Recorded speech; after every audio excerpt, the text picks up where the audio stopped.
Good morning, everyone, and welcome to the 2025 National Development Series. This is day 3 at Club Helensvale. This event is proudly supported by the AIS, the Australian Sports Commission, and Bowls Australia.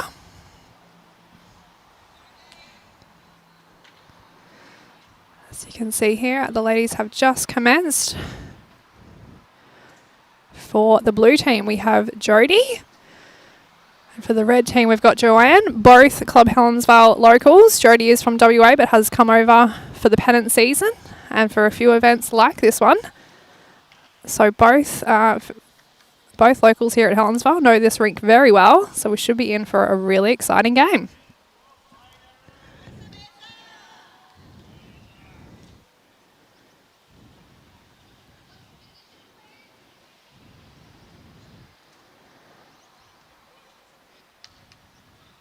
Alright, so Jodie's holding one here with great weight. This is a women's para singles event. As you can see, Jodie's just going to line herself up in the wheelchair. She's a very deliberate bowler. So she gets herself lined up perfectly, has a little practice swing.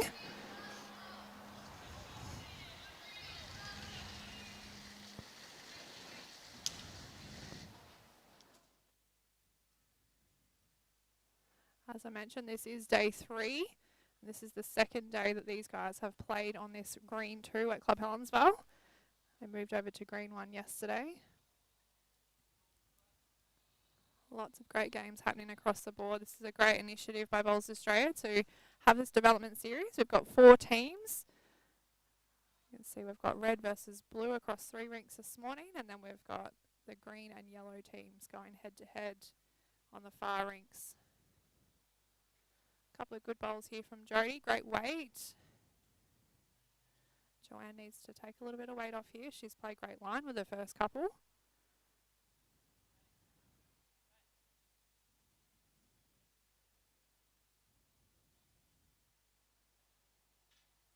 This one looks to be coming in nicely. Beautiful correction.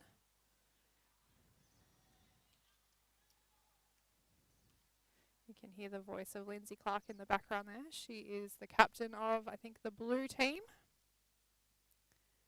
So she is the captain and the coach supporting the blue team this morning.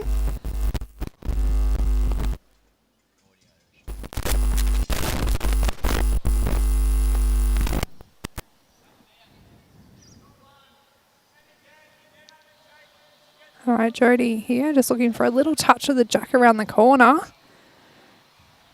Ideally here, she needs to make sure she finishes just a little bit past if she misses, because Jo has got those couple of catches behind.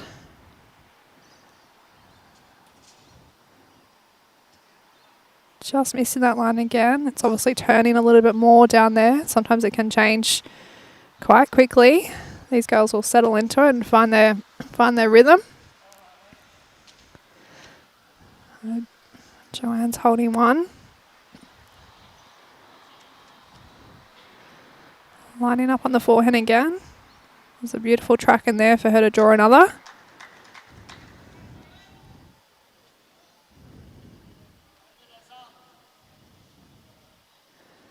Looks to be coming in pretty good again. Just needs to settle.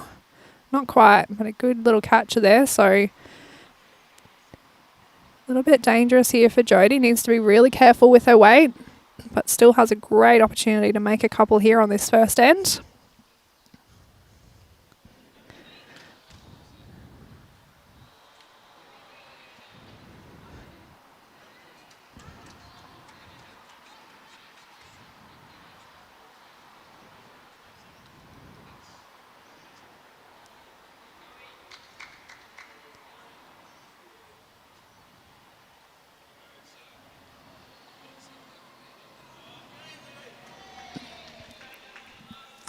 Okay, I think it's just going to be a touch quick. I reckon the track was perfect for a little touch less weight there. It would have turned down beautifully onto the jack, but a really good start from the girls here. It'll be Joanne that takes 1 for the red team on the first end.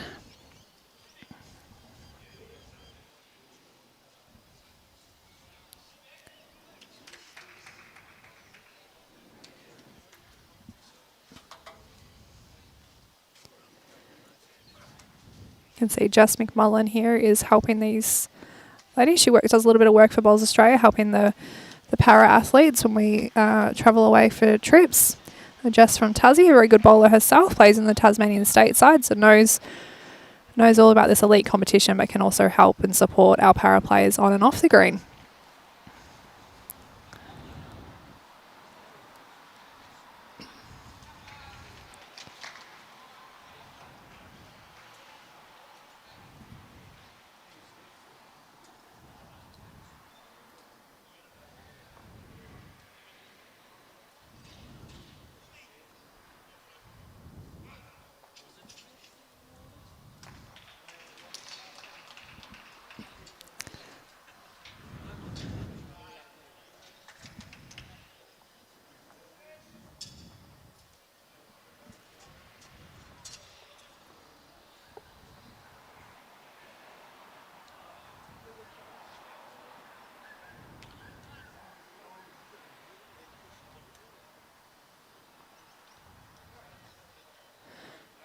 Alrighty, Joe's roll the jack all the way to the tee.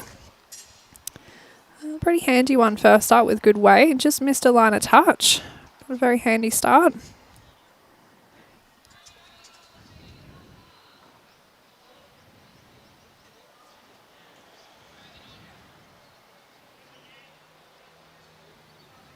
Some beautiful bowls being played across all the rinks. It's only taken them not even a couple of ends. They've had a roll and most of them are onto their second end. And there is touches everywhere. Lots of talent out here on the green. And these are the future stars for Australia, whether it's in the open or the disability events. Really exciting times for para bowls at the moment, with a big push to try and get into the Brisbane Olympics.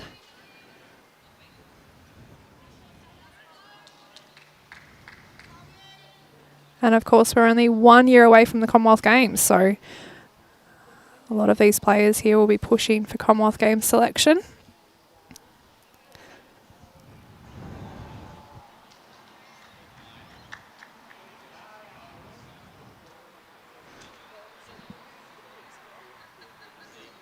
Alright, looks like Jo's opting to change her hand here. Obviously feels that one's in her eye a little bit.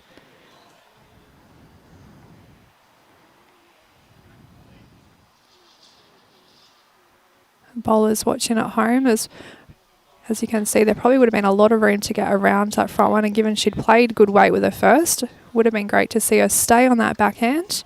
Sometimes it just looks a little bit yucky from the mat, but it's always good to ask the marker how far short it is and get a really good gauge on whether you can get around that or not. But anyway, the change has been perfect, so don't listen to what I say. She's changed over to the forehand and played a cracker.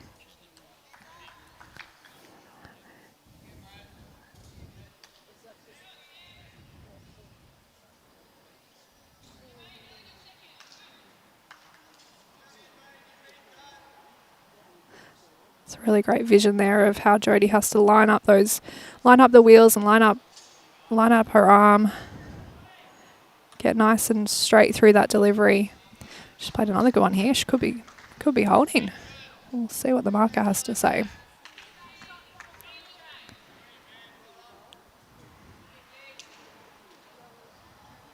Love seeing that new Helensvale Hawks uniform. We're a couple of weeks into our pennant season now. We've moved away from the Kermit the Frog green, and we're now following suit with our Gold Coast Hawks BPL team.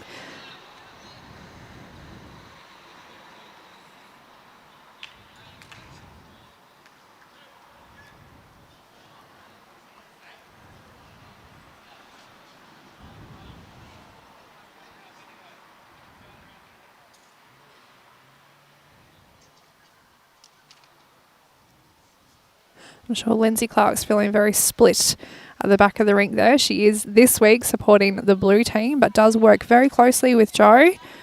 Jo being a local here at Helensvale, and Lindsay, one of the state coaches, pathway coaches for Bowls Australia, based here in Queensland, works a lot with Jo. I often leave work at Club Helensvale late at night and they're out on the top green, on the grass green, practicing together.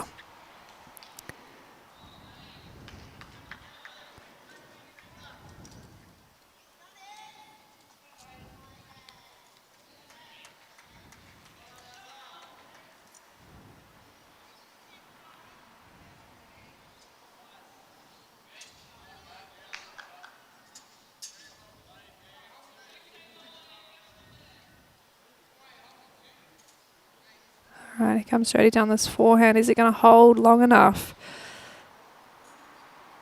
Or maybe. Has it stayed with it? I think so. I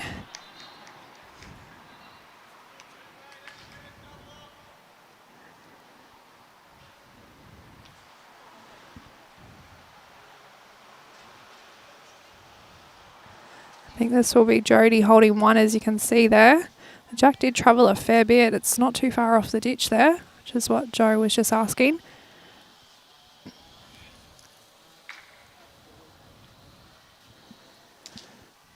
It is a toucher, so I don't think we'll see any weight, even though she has got 2 seconds. Very hard to get that on the perfect edge. So looking like just a forehand, just trying to just sneak past her second shots there. Find a little gap with good weight.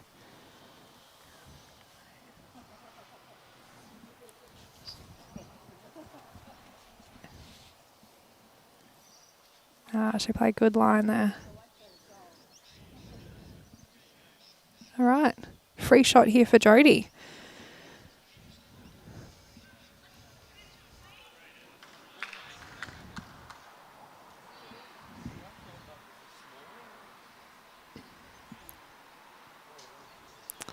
On some of the other rinks this morning, we've got Aaron Kelly taking on Cooper Whitestyles.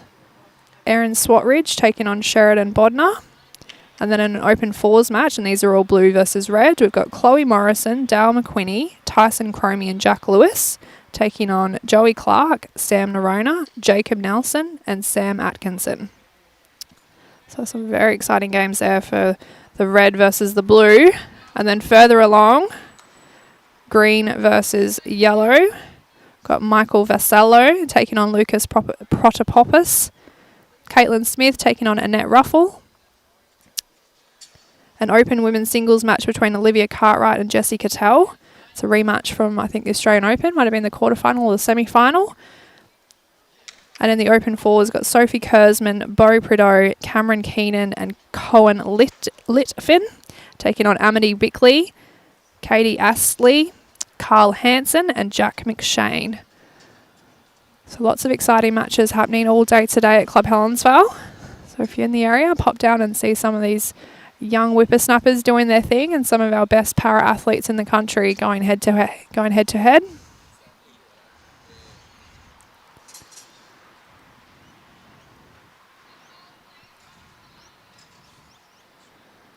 Your next televised match, Game 2 at 12:15, will be between the green and yellow team. It's a men's singles between Bo Prideaux and Kyle Hansen. So both very good players from the Sydney area.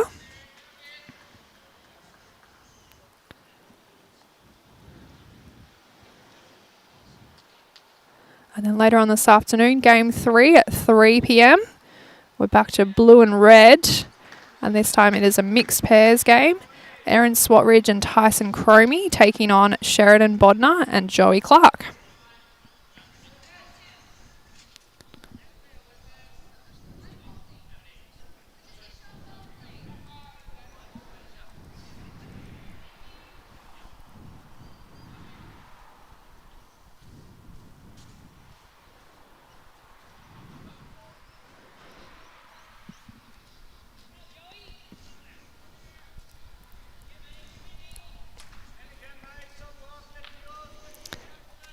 Nice to see Jodie here taking the mat right up and playing short. It's obviously something that she's been practicing in the lead up to this event, or perhaps something that she's been playing really well the last couple of days. So really backing herself to pick a length early, which is great to see. And she's played a cracking first bowl there.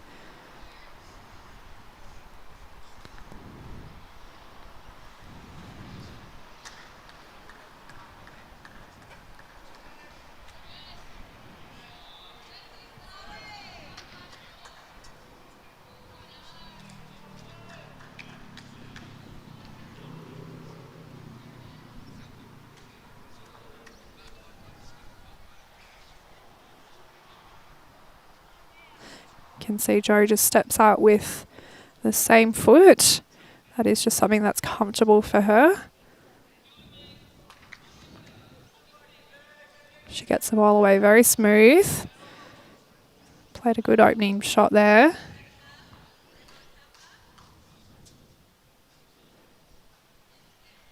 Jodie's just asking a few questions here. It can be really difficult to tell when that jack is in the sun. I know coming back in the other direction, I like to keep that mat in the sun so I stay nice and warm. And nothing about the tactics of the game, just trying to keep nice and warm. It's beautiful when that sun comes through. But going in this direction, it can be quite tricky, so often need to ask a few questions because it can be quite deceiving how far away those bowls are.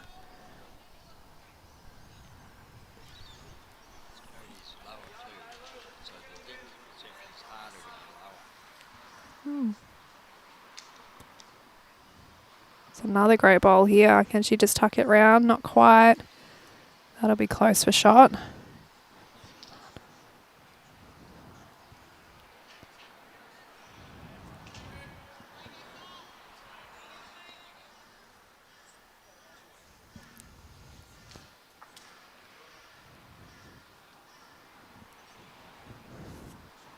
Lots of singles matches happening this morning on the rink next door.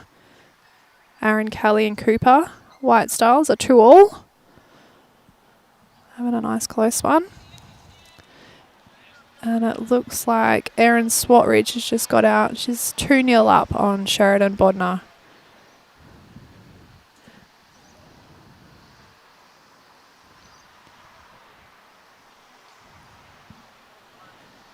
Alright, Jodie doesn't need to change much at all.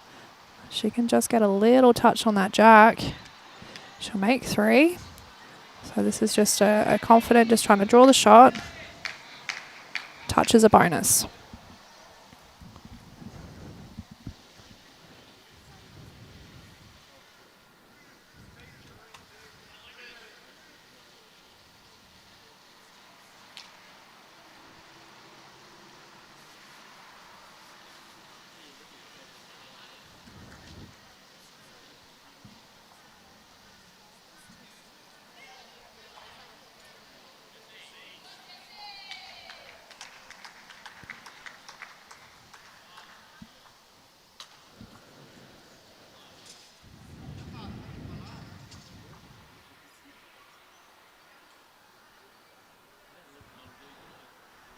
Alright, I can see Joe's just sticking to the forehand.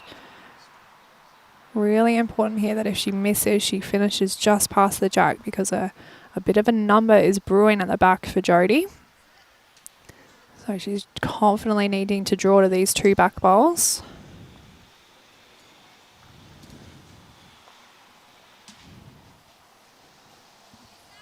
Alright, so big opportunity for Jodie here. You could see that with her last bowl. She definitely was having that little bit of a niggle to try and trail that jack, so just needs to drop a little bit of weight. Make sure she lets that bowl turn onto the jack and she'll make 3 or 4. If she's a little bit tight, she can get a little feather off the front one, which I'm not sure. I'm not sure if the marker's indicated who's actually holding here, so the front one, you reckon? Yeah, so just got to tighten it up. Keep it tight to that front one. Little feather off that, come through onto the jack. Just looking for no more than a couple of feet away here, I think.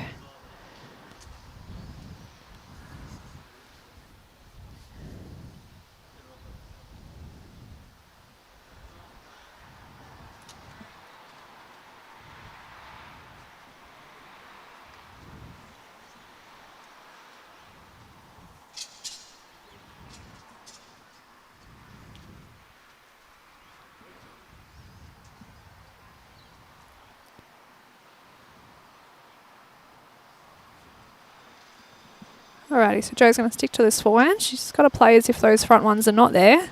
Just confidently draw the shot and hope to just squeeze through a little gap.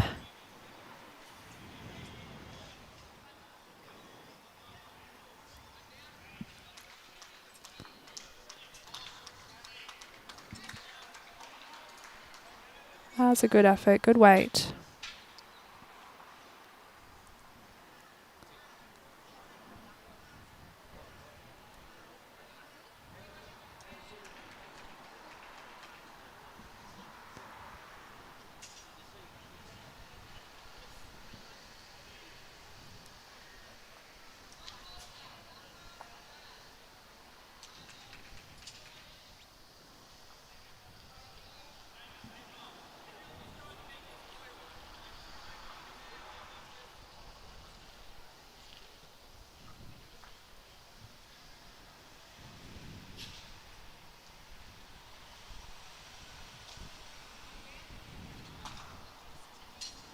So they're going to have a measure.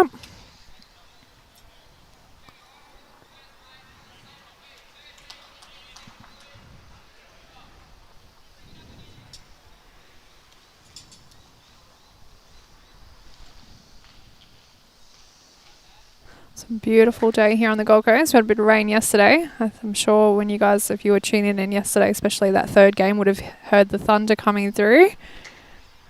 Absolutely bucketed down, so very lucky that we're under this cover and these guys can continue on with their games. We're very blessed here at Helensvale to have this amazing facility. Oh, looks like the front one might just have a bit of a, just a bit of a stronger touch there on that front one. So we are 2-all now after 3 ends. Ends are important in this particular singles game because we are playing sets play. As you can see, we're on set 1. These guys are playing 2 sets of 7 ends with a 3-end tie break if required.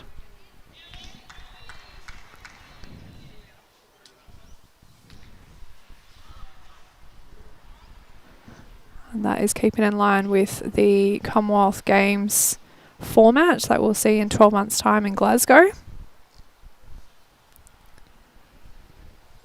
Will be sets play for singles and pairs. Pairs will only be 5 ends, so very cutthroat, very much like the BPL that we see twice a year at Pine Rivers and Moama.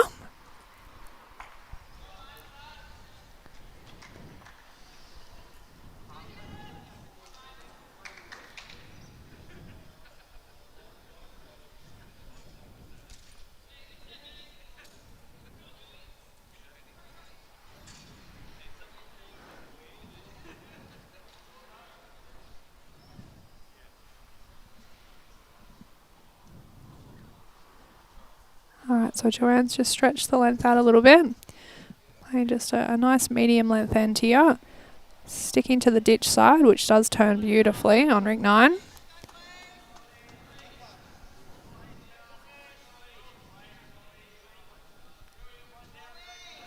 Some great bowls happening a few rinks away. The leads are going hammer and tongs over there. Joey Clark and Chloe Morrison. A few touches between them over there.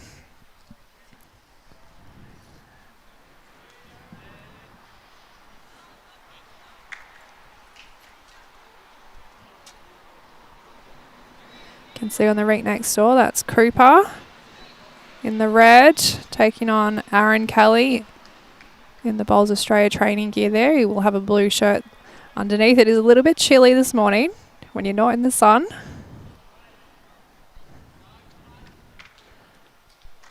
And those guys are having another great end just next door as well. Looks like Aaron's drawn he might be just shy of it. Could be holding a couple, it could be one down. We'll see what happens. Alright, this one's just pulled up a little bit short. These ladies are playing really great line. They've picked the line nice and early in this game, which is great to see.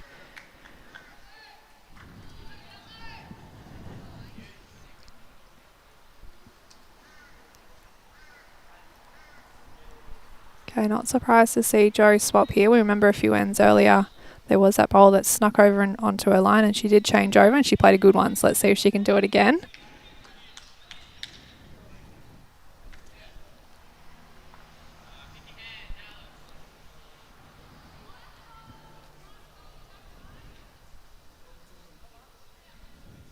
Yeah, she's done it again. She might have to consider starting on that side next time she comes in this direction.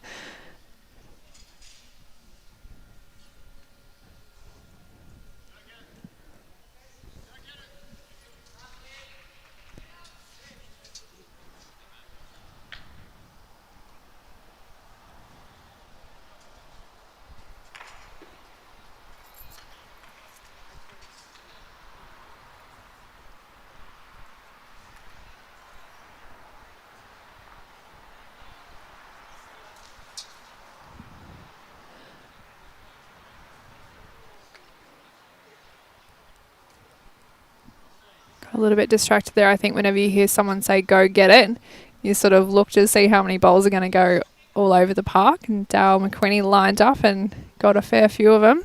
They're actually going to call the umpire here and have a bit of a chat because the jack, a few bowls actually bounced out of the ditch It looks like one of them's a toucher, so it will remain where it is. Looks like they're just trying to just double check. Coaches are getting involved. Well, we see Joe here on this forehand side again. This one looks like it's just going to be just shy.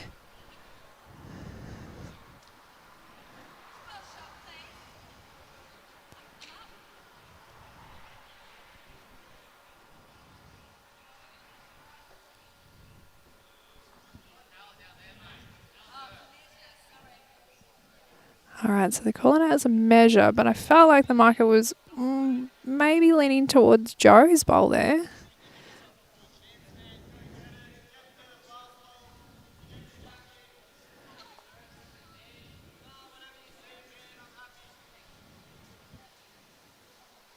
Doesn't look like it from that camera angle, but it's going to be a close one.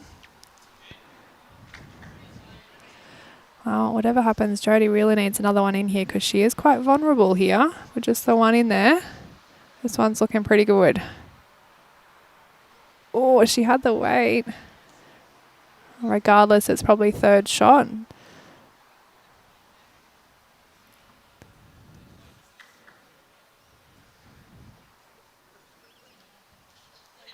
These are the tough little decisions you have to make. Sometimes when you're playing on grass and it's a bit harder to find your line and your weight, you might sort of niggle at this just a touch, just to try and trail that jack or come off the shelf.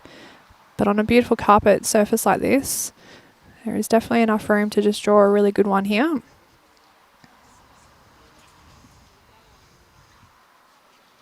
Has she got enough? Oh, I think she had enough weight, just a smidge more carpet.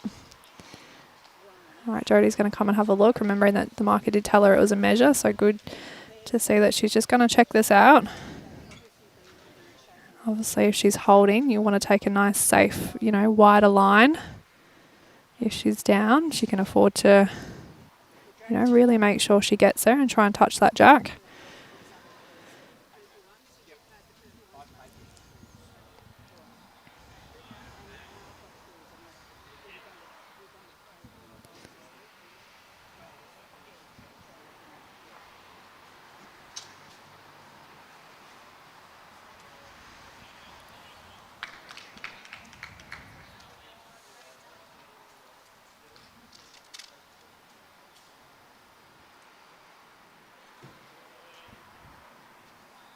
Great to see some of our Helensvale members are out there marking all these singles games.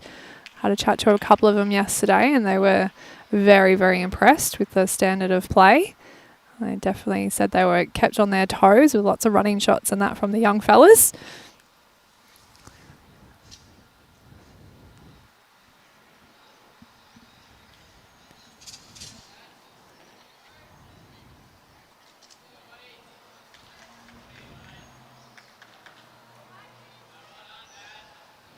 Alrighty, well, we'll see who wins this mesh. It'll be interesting. That line that Jodie took kind of makes me feel like she was confident that she was holding. She was just trying to take a nice line and drop in for another. We shall see.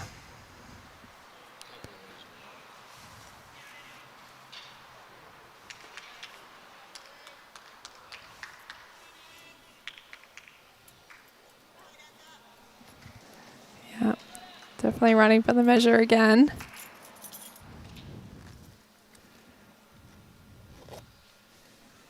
This has probably been super critical, but it's really important, particularly sets play and when games are timed, to make sure you've got everything you need in your pocket. There's a bit of a delay here, going looking for a measure from a bowls bag.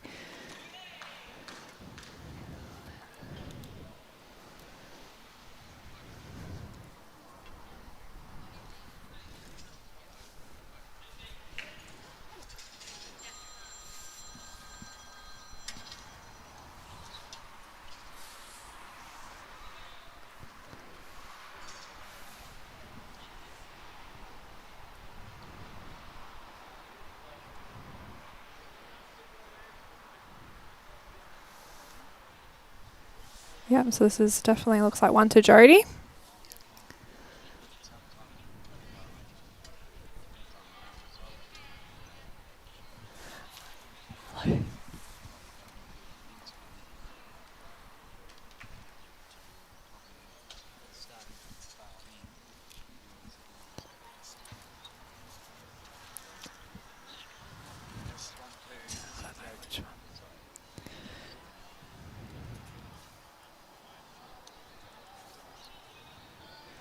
All right, so Jodie's going to change things up here. She's got the mat right back this time. Remembering a couple ends ago, she brought the mat right up. She's going to change things up. Looks like she's going to throw a long one.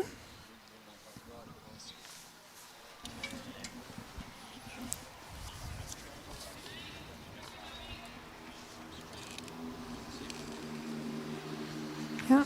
All right, so this is our first full length end of the match.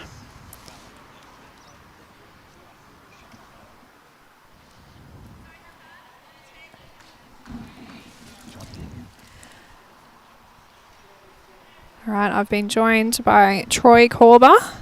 Troy, you've come at a great time. This game's just starting to heat up a little bit. Girls have found their range. They've played great line, most bowls, and they're just starting to find their weight. Some really good heads. Jodie's one in front for the blue team. Awesome. Thank you, Kelsey, and good morning, viewers. Great to be with you for our last day of action, the National Development Series.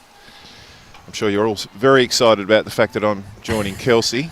I'm sure I'm going to what a treat. I'm very excited because I'll be ducking off soon, but you'll be all on your lonesome. Sorry about that. Oh, don't say sorry to me. Say sorry to the viewers. I'm sure they'd love to listen to you all day talk about bowls. Well, that's not how I planned my morning to start, but that's okay. It's been great, actually, just watching these girls. For me, it's great because Jodie and Joanne both play at Club Helensvale. They've both been playing Winter Nines and Pennants for us.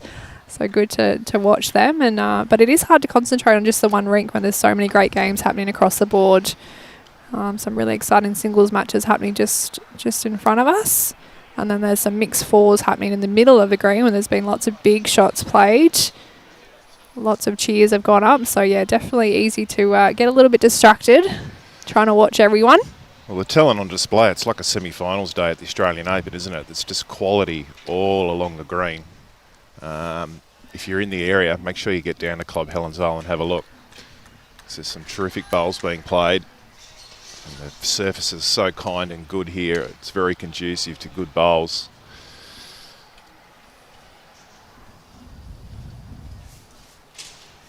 A couple of really solid openers here from Jodie. Probably just going under a little bit, but her weight was great. Got a nice little helping hand. Was definitely in the area, so she's picked the weight perfectly on this first ditch-to-ditch end of the match.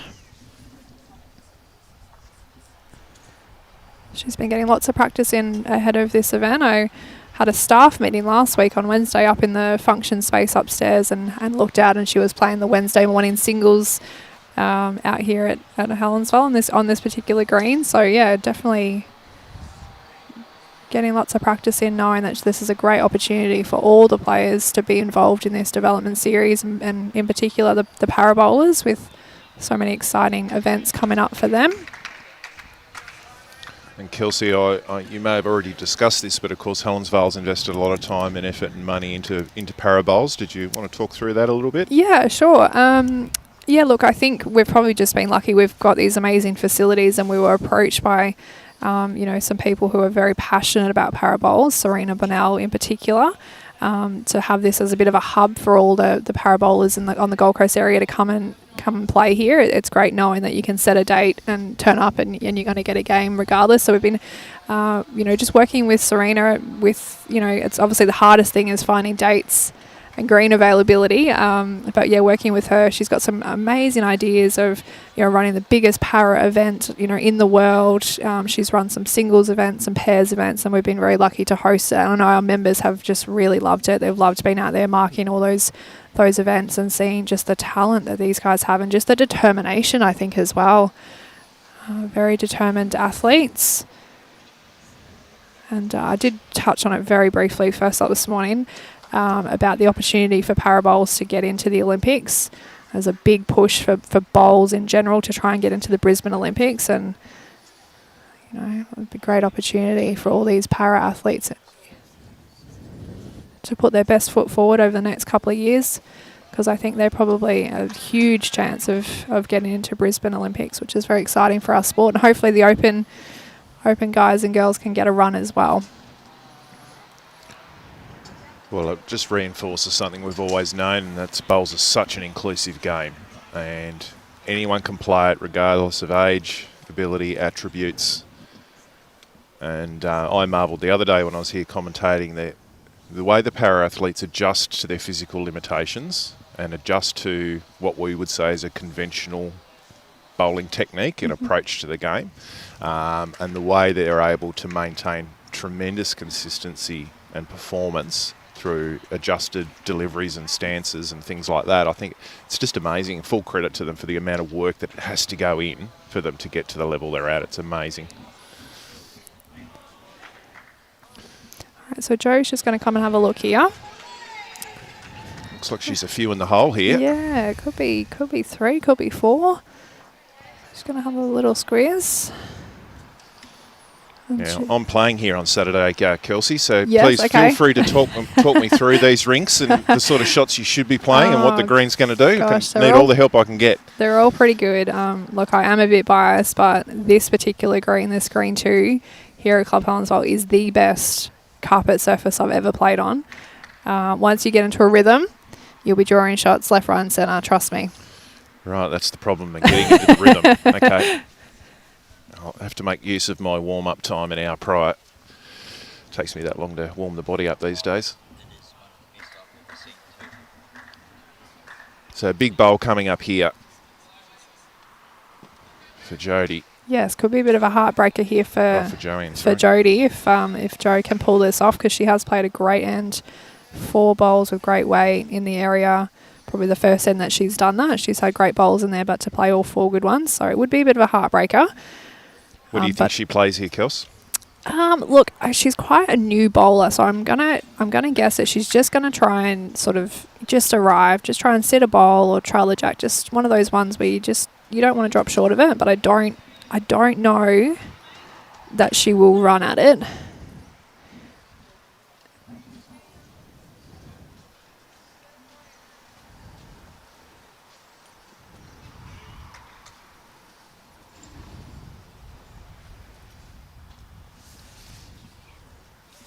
Yeah, I think she just didn't quite get that one away. More of a sort of a delivery malfunction there. Her line was brilliant. Just didn't quite get it away how she needed to. We'll wait for confirmation on the score here. At least 2. Good chance for 3 at least. Of course, the angles on the camera are a little deceptive with distances. I don't do this often enough. I always bow to the great man Robbie over there if I get stuck between any. Yeah, he's got a pretty good eye.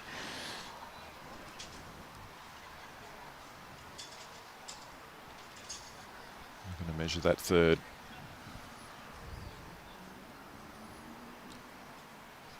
So after a couple of ordinary days of weather, we've got beautiful blue skies here on the Gold Coast today. Back to normal. Yes, absolutely. Good to see. There's lots of bowlers up there on that grass green today.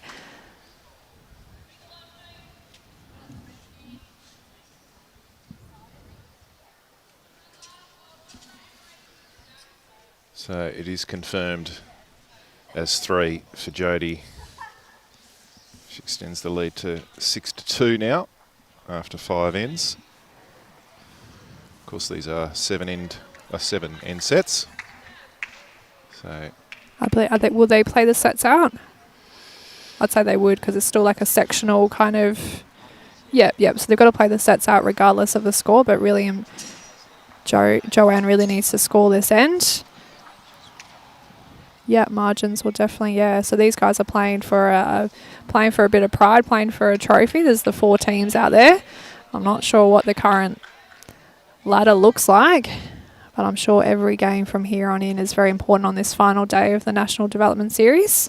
I will make it my mission after this game to get a table from someone so we can update, because I'm sure with the quality we've got, there's not probably going to be a breakaway team. I would say there'll be at least 2 teams that'll be pretty neck and neck, I would have thought.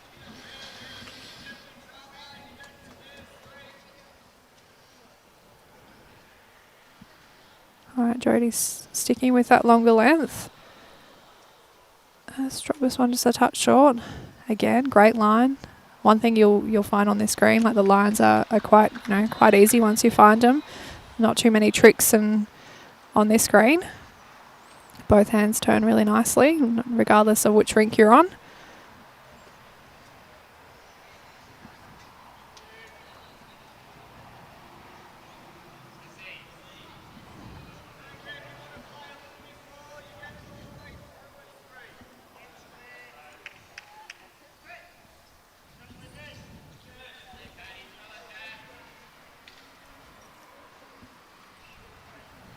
Nice deliberate approach from Joanne. Must have nailed the line here. Yeah, and much more balanced with that one than she was with that last bowl of the end before. Got that one away nicely. You're saying that she's fairly new to the game, and of course, often when you're 3 or 4 down at the head, it's a lot harder to keep a nice action and keep focused and absolutely and that stable, isn't it? The comes pressure over of shots. time. Yeah, it comes with a bit of experience over time. I remember when I remember playing, I think it was just in the lead up to the Gold Coast Commonwealth Games at Broadbeach. And it was one of the first events where para bowls had started to come into these major events for bowls. And I remember saying to someone, why don't we have more bowlers with disabilities playing bowls? Like, this is like the perfect sport for them. I just can't believe we don't have that many. At that time, we didn't have a lot, I guess, to choose from. And now, a few years down the track, there's just been a huge influx of bowlers with disabilities, and I think it comes from seeing that success that those guys had at the Commonwealth Games in that para event, winning the gold medal, and then continually, playing in big events. And we just had a crew travel over to Singapore to play in a para bowling event. So I think more people are seeing the opportunities that there are in bowls in this disability space, and when we're getting players like Joanne, who just came along to a Gold Coast Para Open Day, just must have just seen an ad on Facebook or just had a chat to someone, and they said, oh, why don't you come and try bowls? And next minute she's here playing in a development series, and only a few steps away from potentially playing for Australia down the track. So yeah, great to see the development that's happening in that para space. Yeah, there's some great pathways that have been established now, and I think what I'm really excited for over the next 5 years is that translating more through into clubland and more clubs embracing para-athletes.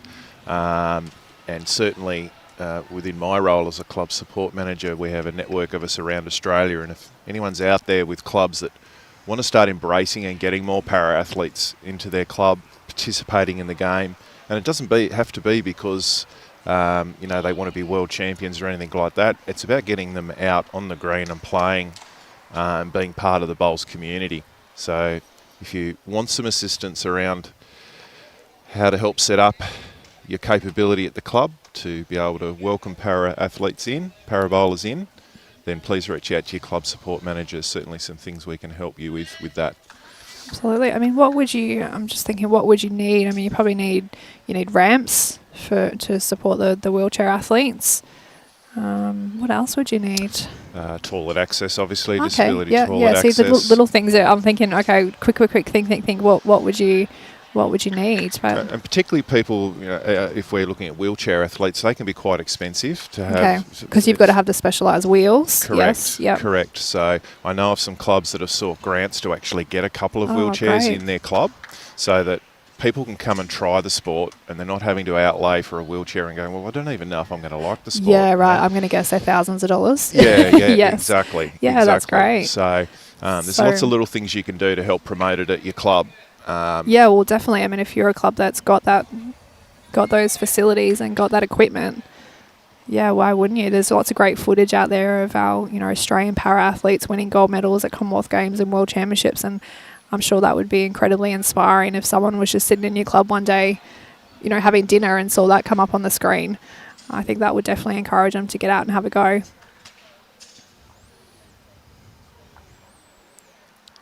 So Jodie finds herself one down here. She's been down and had a look.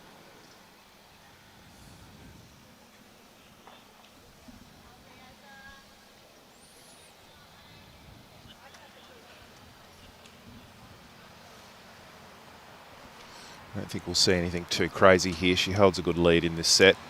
Dropping one on this end isn't going to be the end of the world for her.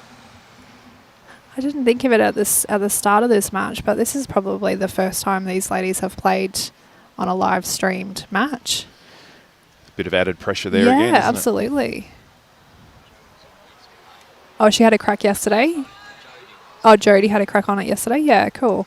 But yeah, prior to this event, they're both quite new to this whole setup and of, being a part of Bowls Australia Pathway squads. And yeah, it's just an added little thing, isn't it? That's another way, another thing that's great about this event, to give players an opportunity that haven't had it previously, to be exposed to that, to be exposed to having coaches on the sideline talking to you and helping you. And as you can see there, Lindsay and Jodie just having a little chat in the back there, and then having cameras in your face as well.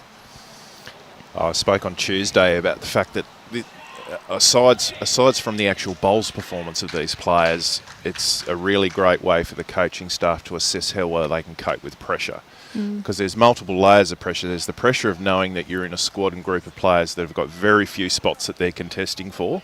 Not to mention they've got the players that are already sort of above them on the rungs at this stage, plus the pressure of the games that they're playing, and seeing how they react and play under pressure is a really big part of it. And the little things, as too, Kelsey, how do they react when they're down in a game?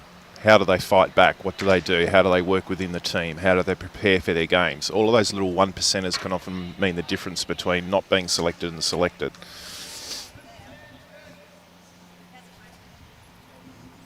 Just pulling up a little short there, but just keep Joanne with a little bit of a sniff in this first set. She'll need to start with a few good rocks here on this last end. Create a bit of doubt in Jodie's mind.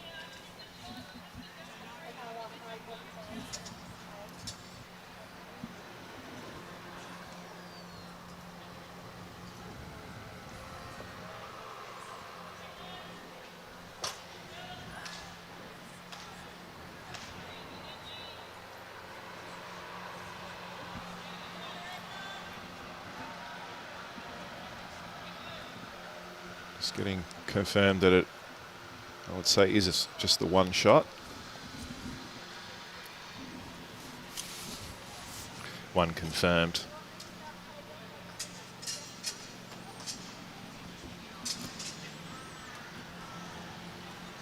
So Kelsey, obviously most of our bowlers out there listening and watching will be very familiar with your bowling career. Would you like to talk us through your role at Club Helensvale and what you do here at Club Helensvale? Yeah, sure. So I work upstairs in the marketing department.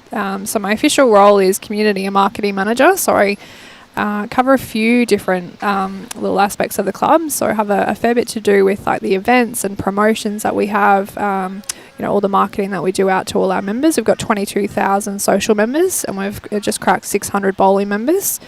I also have a little bit to do with our gaming area, so our poker machines, which is obviously the sad fact of bowls clubs, but that is where all the money comes in. I have a little bit to do with the bowls. I try and help out our bowls department where I can. And then the community stuff I love. So a couple of times a year we give out $25,000 worth of community funding. And we have lots of charities and organisations that we support throughout the year with donations and attending their events and offering them free room hire for all their different events and meetings and things like that. So I love that aspect of the role. So very busy. So work here full time. But yeah, it's a lot of fun. Amongst all the bowls you're playing. Yeah, no, it's good. I've just changed up my work hours a little bit. So I used to be, just Monday to Friday, sort of 8:30 to 4:30, but would never leave at 4:30. At a place like this, a club like this with so much happening, was obviously working very long hours. But yeah, just changed up my work hours a little bit to work 3 days a week, full extra hours. So sort of like 7:30 till 6, and then finish early on a Tuesday and Thursday, so I can get out onto the green a little bit more. Be able to pick up the kids up from school, get them to swimming and tennis and netball and all the other things that they get up to. Just getting those sports out of their system before they pick up a bowl, Kelsey? Or? Yeah, I don't know. Right. The little one, actually quite funny, she loves, I don't know if anyone has seen any footage on social media of Ryan Bester's little boy Harry bowling.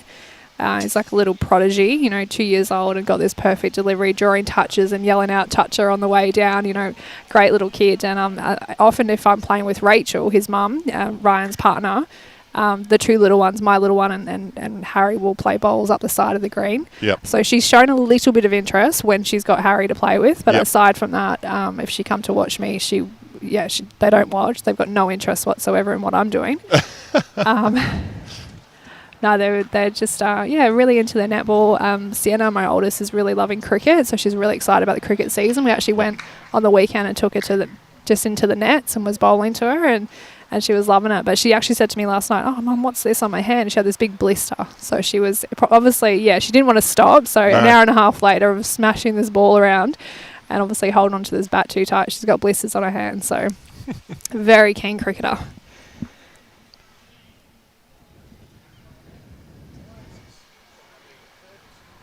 So a good bowl here from Joanne.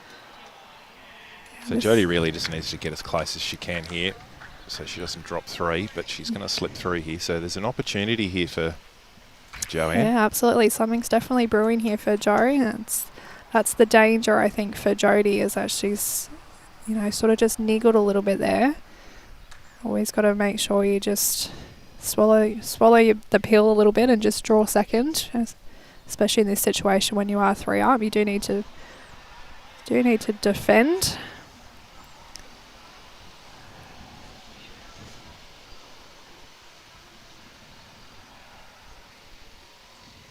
She needs to make every post a winner here. Looks a little quick.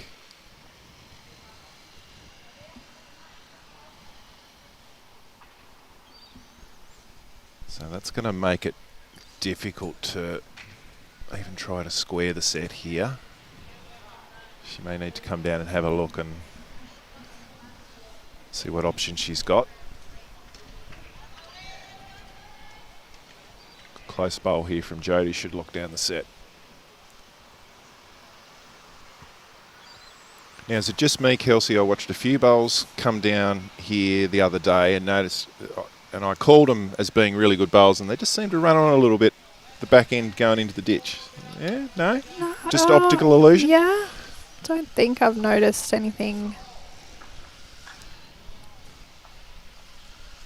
Well, this is tracking well. That's a great second. Well done. And of course, jacks are respotted, so there is no kill option available to Joe.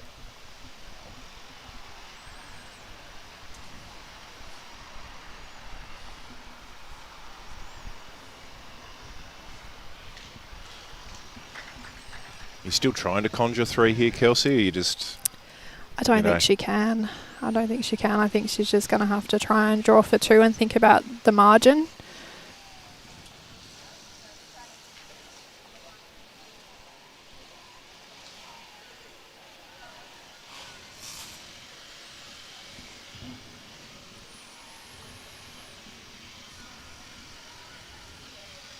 There's really no danger here for Jodie to just try and draw the shot. She's a touch heavy. Nothing's going to go too wrong here. She can roll her bowl a couple of times.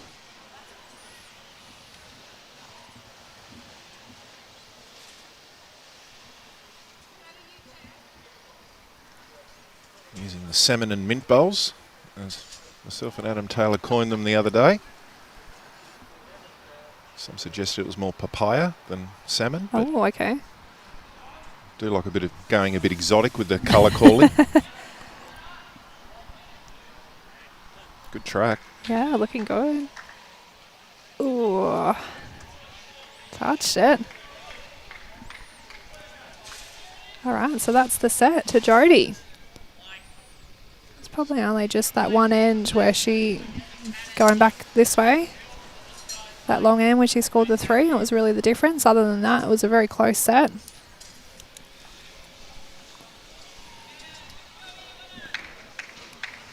Yeah, one bad end in sets play can really hurt you, can't it? It's very cutthroat. Absolutely.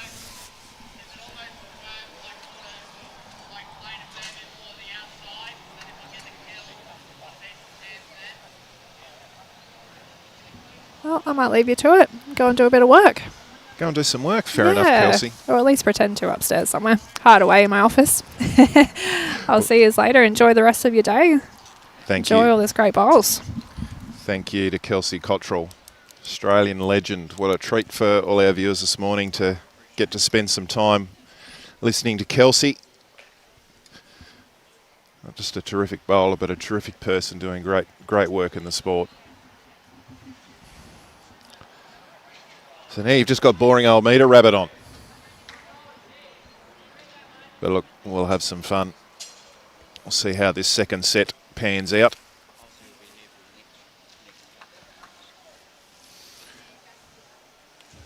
Robbie has informed me I've got some help coming in the next couple of games, so you won't get hopefully bored of my voice.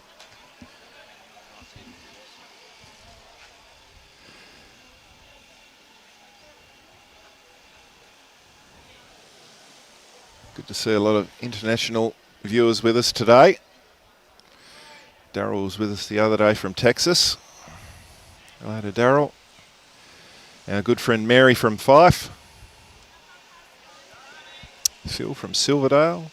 Stuart Reid from North Yorkshire in the UK. Glad to have everyone on board. Drop a note in the comments where you're watching from, what you're up to.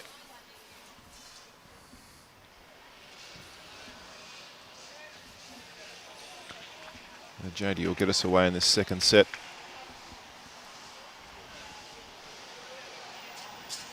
Just short of 3/4 length end. Oh no, that one's come out a bit rough, unfortunately. Might have caught a bit of the chair potentially.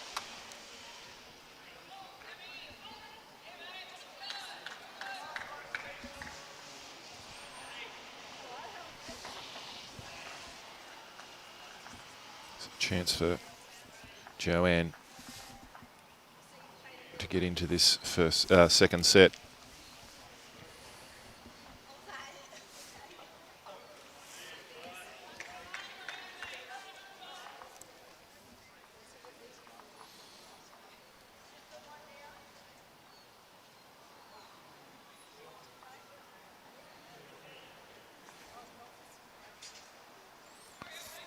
So a reminder, this is day 3, the final day of competition.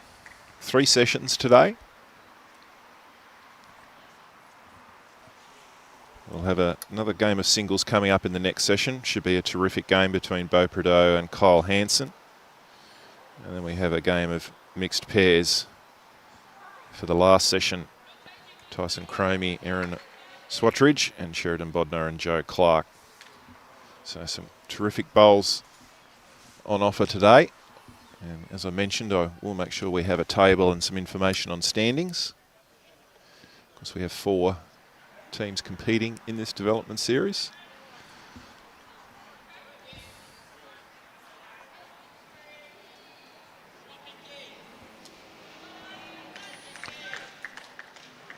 So fairly good first bowl from Jo. She's a perfect weight. She's holding one. She's got a lot of room to add a second and put some early pressure on Jodie in this second set.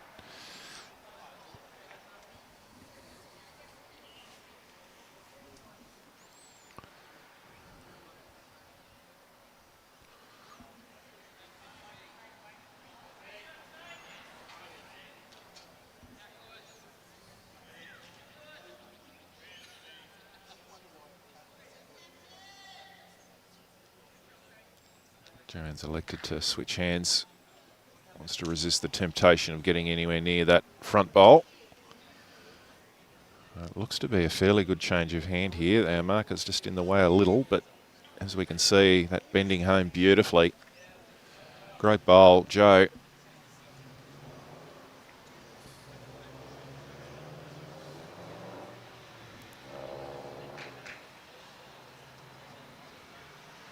So fortunately for Jodie, it hasn't been a great start to this set, so she'll of course be trying to get as close as she can here. Does not want to give Jo that much room again to add a third.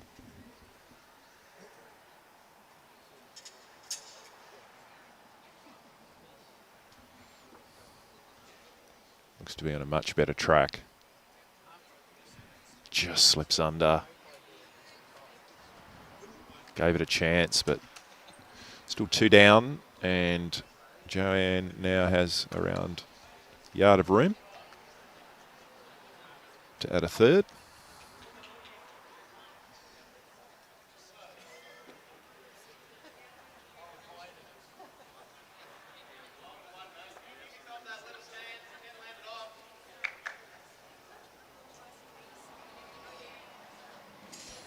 Beautifully grasped. It's well out. Just needs this to hurry and finish. Well, it's good enough. That will be 3. You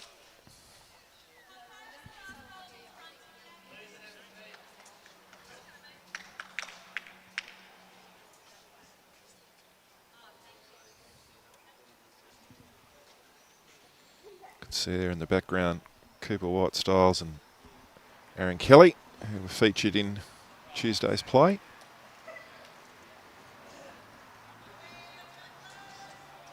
Very impressed with Aaron's bowling. Very, very consistent in the singles format.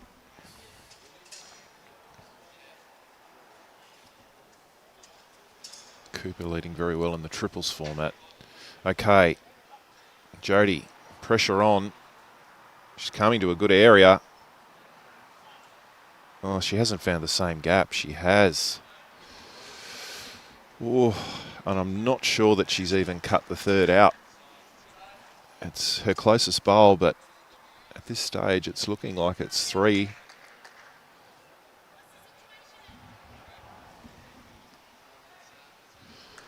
And Joe's asked the question.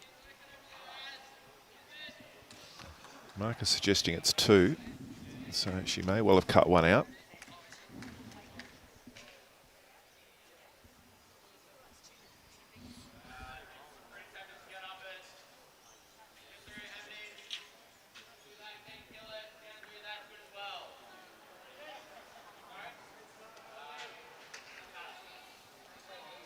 For a multiple coming up for Joe.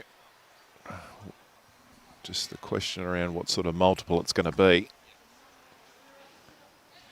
It's tracking nicely again. Just needs a bit more finish. Well, marker indicated only 2, but gee, I reckon those front 2 are pretty close to the back one. I reckon it's 4. Robbie agrees.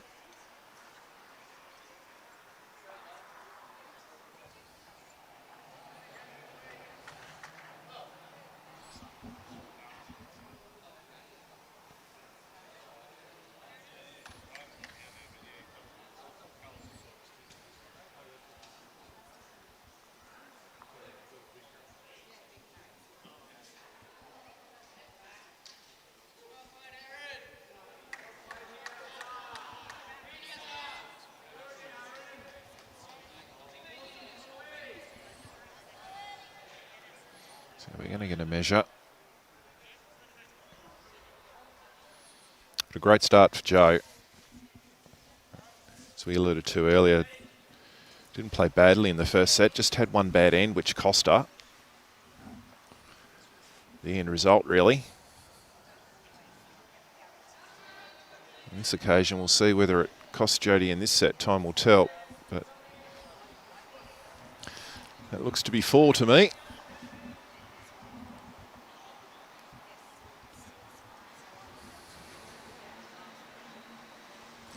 And 4 lollipops confirmed from our marker. Dream start for Joe. She'll be feeling very good about things right now. In only a 7-end shootout, that's a great head start to get.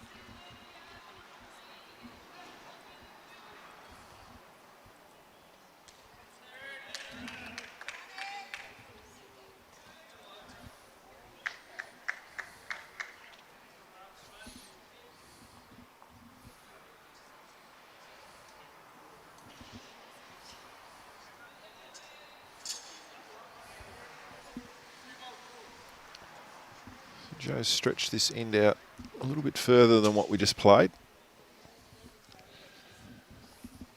Not too much different.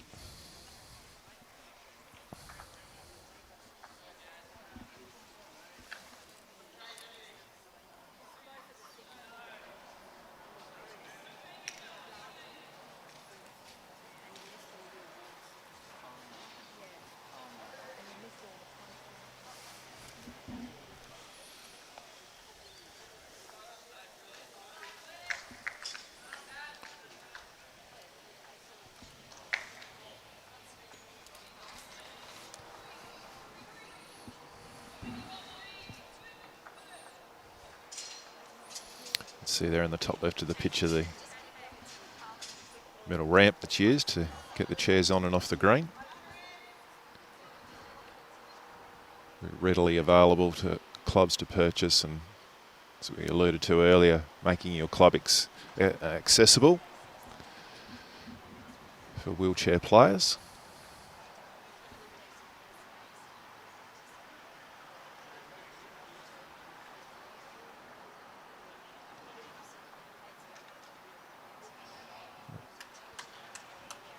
Players are fighting this out on opposite sides of the rink. Jodie preferring this inside hand. We can see why, because that is a terrific start. Magnificent bowl. She's probably asking herself, where was that one last end? I needed that last end. Good start here.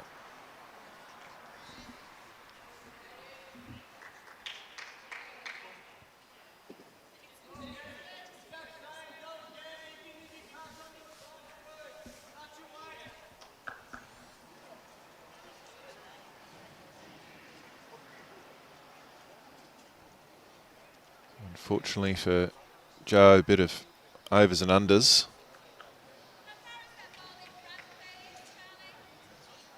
Quite a significant amount of room for Jodie to add another. The bowl shouldn't be in her way. She should be around that. It's a good bend out there on that hand. She's running into that, she's tight.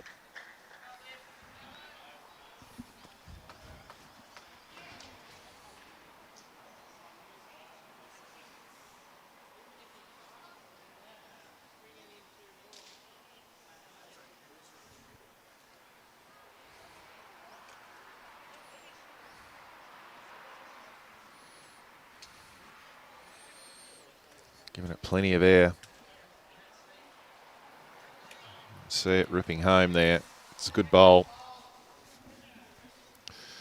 Not setting up any target for Joe. She'll just be trying to get as close as she can, get a good second shot here.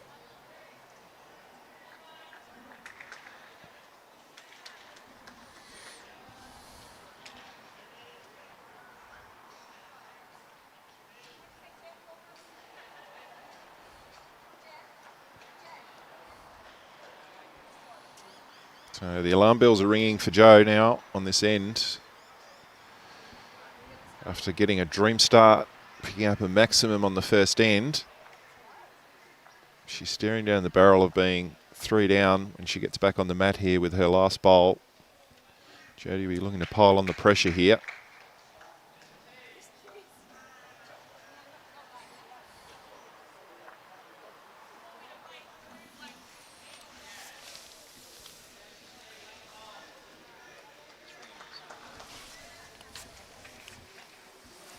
Oh, sneaks it. Does enough. So there we go. Big bowl here for Joe.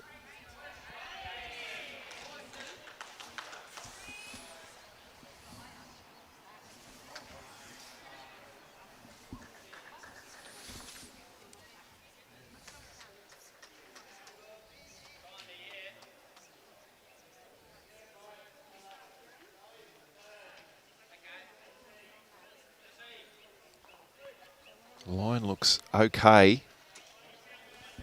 Needs to hang on. Okay, so big opportunity here now for Jodie to level this game back off. In the blink of an eye, she could have this set squared away. Back her end, she's bowled 3 beauties this end. She's got the feel and the rhythm, knows exactly where the line is. It's all about delivering with that action now.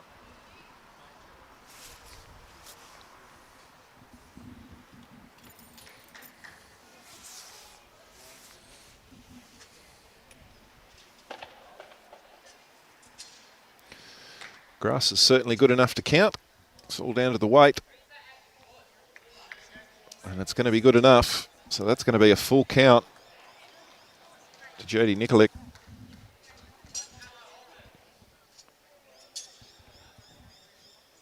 So, no, ladies and gentlemen, we're not playing power plays. We've just had 2 maximums to start this second set. That's 4-all now after 2.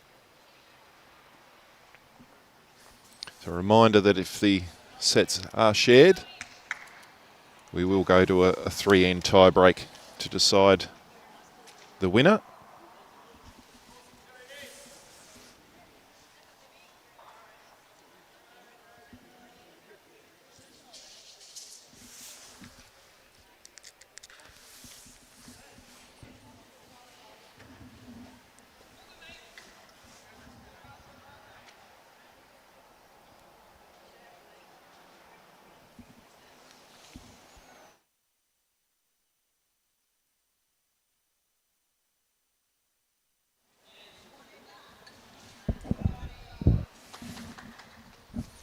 So we're basically ditch to ditch here. Jodie stretched this right out.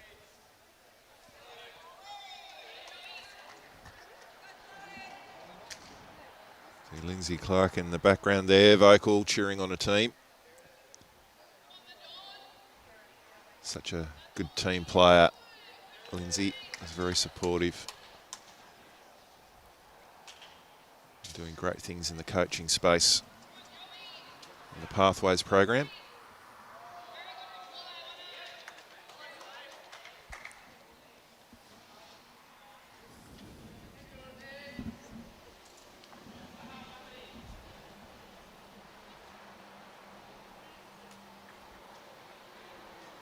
Nails the line. So, yard of weight.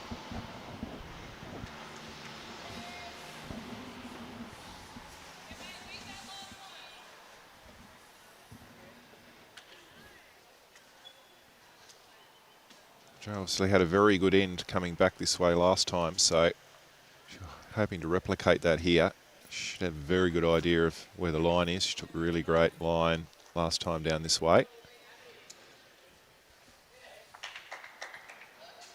She's giving that the stare down from down low. Willing it to come home. Unfortunately, it goes for a swim in the ditch.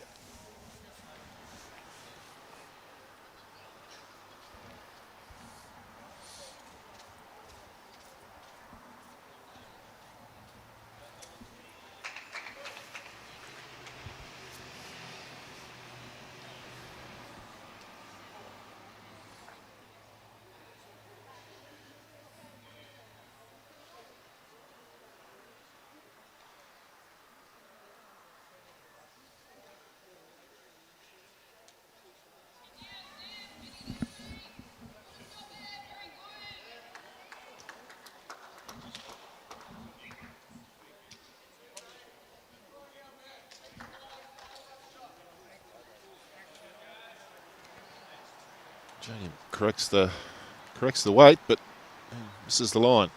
She'll be hoping for something in between for the next one. In the meantime, Joe's got quite an amount of room to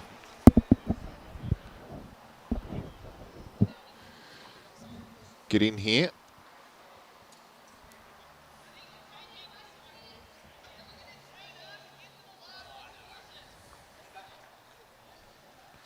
Stays down nice and low on the mat. Good follow through. And this one is tracking beautifully. That's the one she was after. It's a little bit of paint for her trouble. That's a cracker.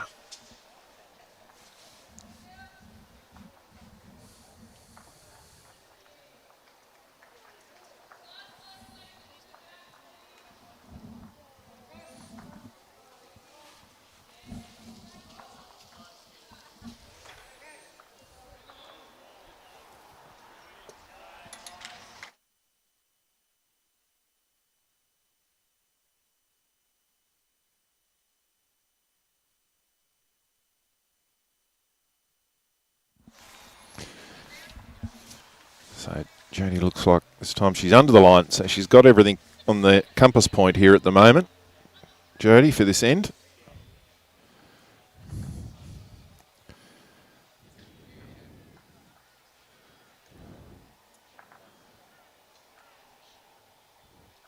So both of these ladies trading blows end to end.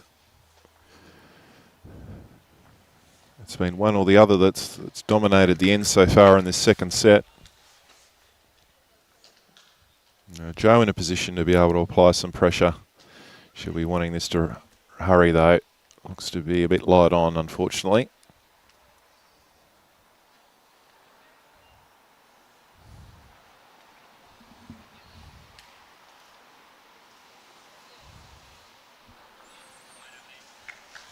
Interesting choice here for Jodie. I mean, her 3 bowls aren't that close to the jack. The front one is probably the closest at about a yard, but she does have 3 seconds. So, interesting to see if she has a little niggle at this and try and put some pressure on Jo.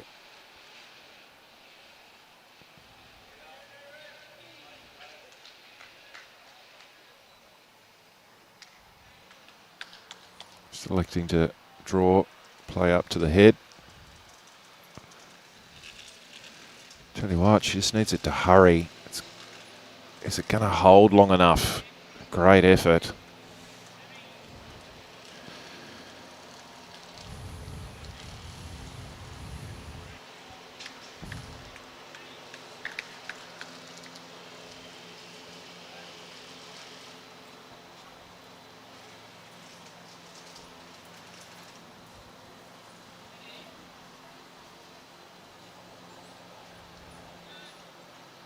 So still 3 foot of room for Jo to add another.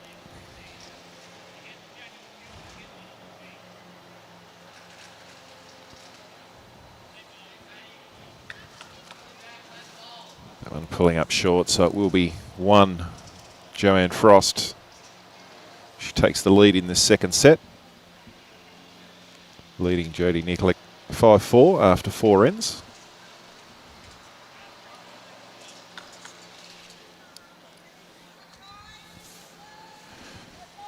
Three ends, my apologies.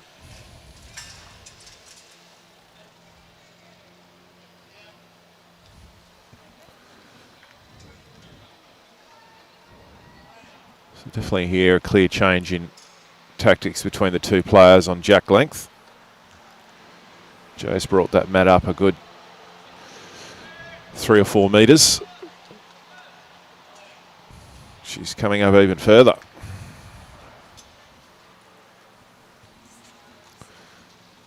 And she's not giving herself a lot of space at the side marker.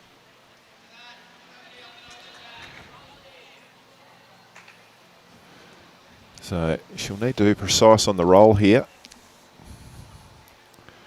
Kelsey thinks I've got rocks in my head, but I reckon there's just a little bit of extra run if you're getting to the 6 foot mark here. So if that kitty's got any pace getting to the 6 foot mark, it might struggle to stay on. But she's done a good job here. Perfect. Jack rolling, such an underestimated part of our game. Getting that right. I'm sure for our bowlers that have been playing a while out there watching, we'll all have a story or two of how an errant jack roll may well have cost them.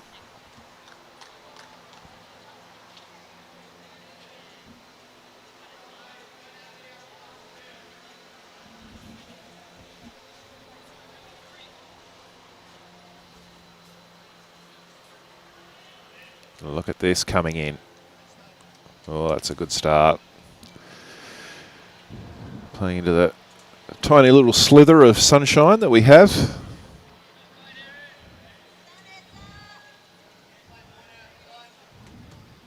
Here at Helensvale, away from the clubhouse.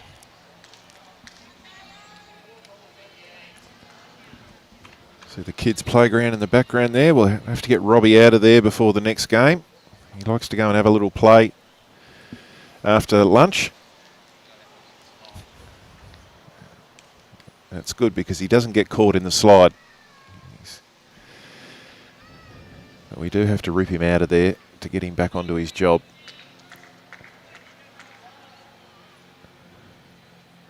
Now this looks to be a little weight. He's going to need the jack. Okay, just under the head.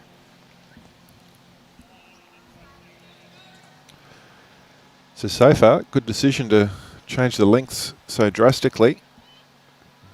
Joe's adapted really well. Chance now to build this head up into a strong position for her.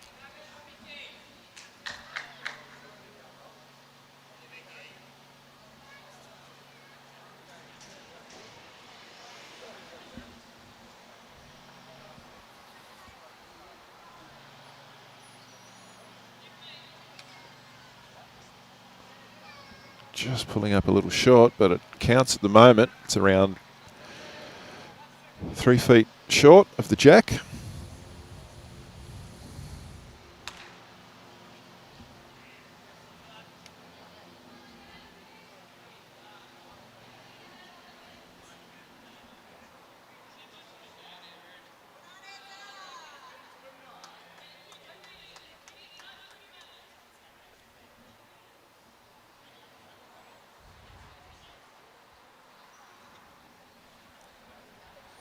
Bit of a shake of the head from Jodie there. I don't think she was overly happy with it out of the hand. And that's why it drifts wide and long.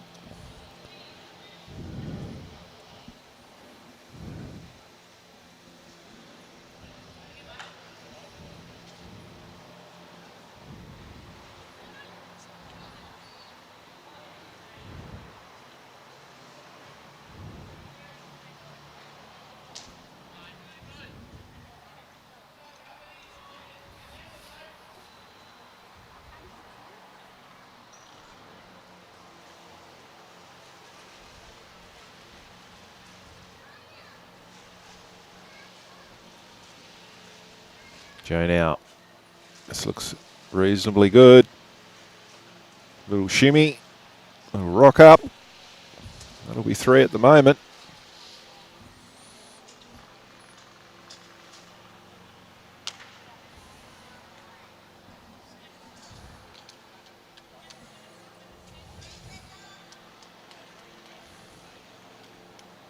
So it's been a topsy-turvy set, this second one. Haven't really had an end where both players have traded blows bowl for bowl as yet. It's been one or the other of them sort of dominating an end and the other having to scramble and try and save it and reduce counts. This time around it's Jodie's turn to scramble.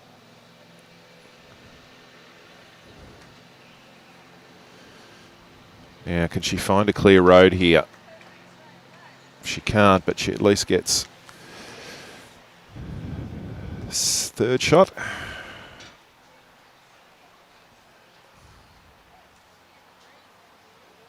Reducing the count.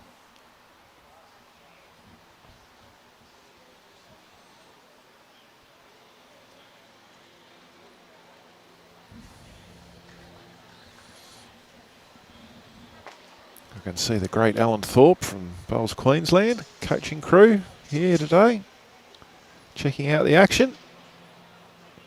Good man, our Thorpey.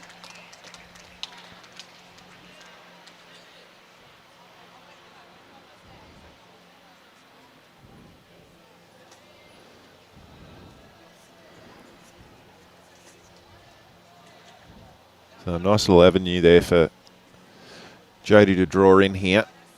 Her weight was pretty good on the last bowl, wrecked on the front, which stopped her riding onto the jack, so she won't need to change a great deal. Just drift under her own out there at 2 o'clock.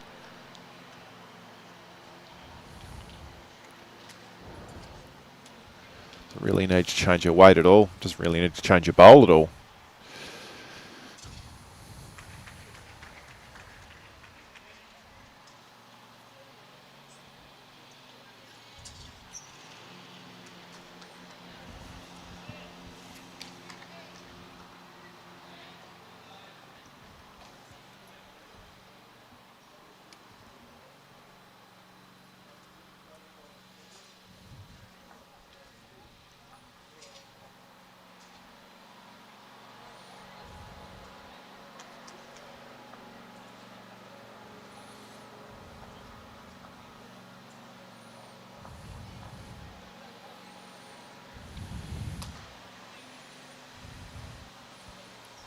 Might be a bit high there. Might be asking a bit much of the bowl to come back from there. It's a good tactical change from Joe.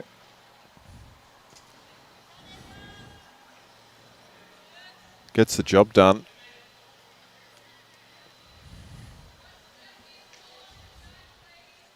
So if you're just joining us, the paraformats here in the National Development Series are played in sets play.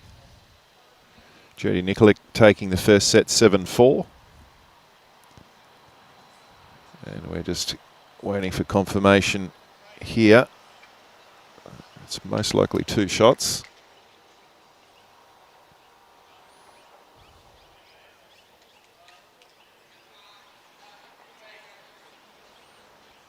We're going to get a measure on it just to confirm.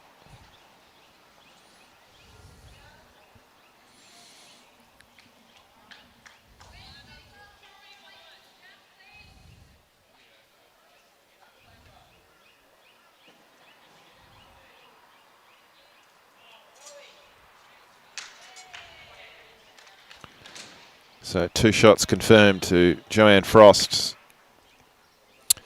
So we've had some heavy scoring this set. The score for the whole of the first set was 7-4 to Jodie's favour, and we're already at 7-4 here. With still 3 ends to go.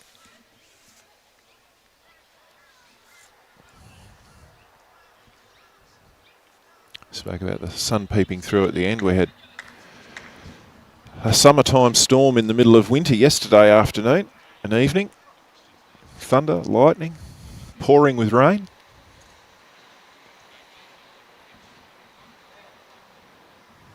It's where these covered greens are so fantastic, because she'd be pretty heavy going out on the grass today if we were out on grass. But as it is, we're on this beautiful indoor carpet, running around 15 and a half, 16 seconds. Good grass on both hands.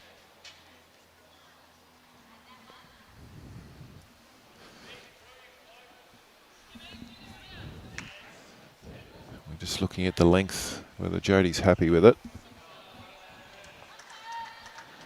And we're getting an umpire call to have a look at this measurement.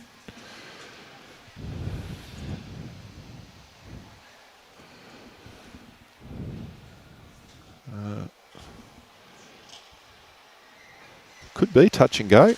They're probably around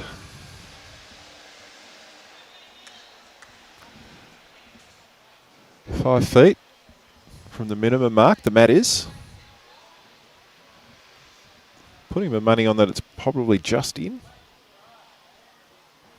Could be close.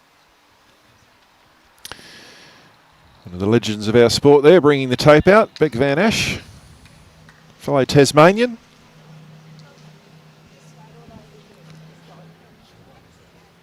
Well, there we go. It's just in. So there you go. Found out recently, actually, that Beck and I even attended the same school in Launceston, Tasmania. So I can't even claim to be the best bowler that's come from my school.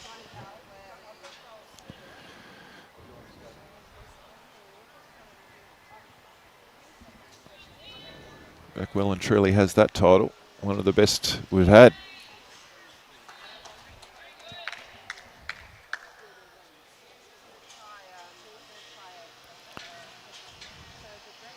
Now, how much is this bowl going to tail away? That's going to be the issue.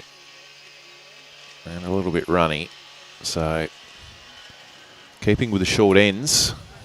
Just good tactic. Worked well last end.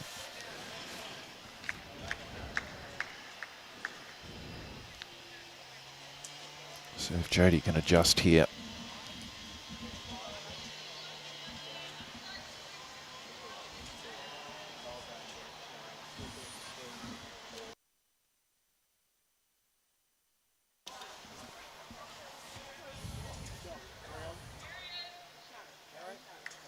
Should be a great line. It's creeping up. Needs to push. 3 foot short there. So still plenty of room for Jo.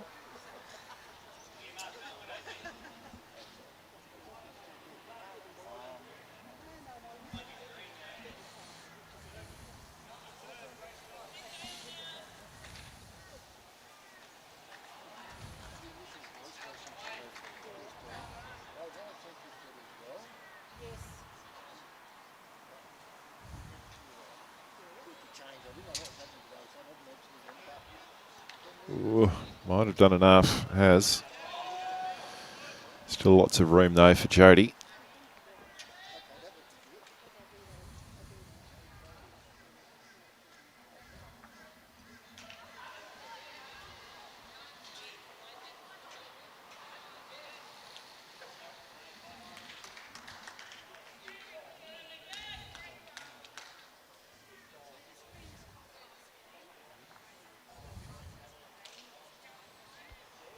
Grasped very nicely again. This is going to be the money. Great correction.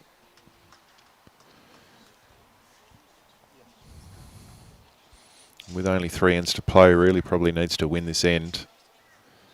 Otherwise, there'll be a lot of pressure to score multiples in the back half. Of course, Jodie only needs to draw this set to win the match.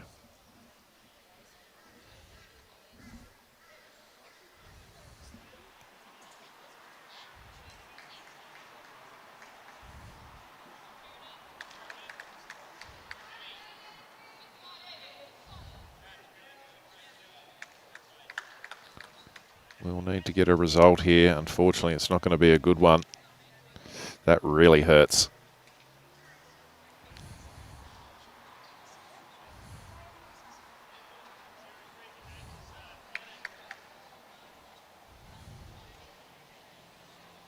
So in the space of 2 bowls, Jodie's now holding a commanding position at this head.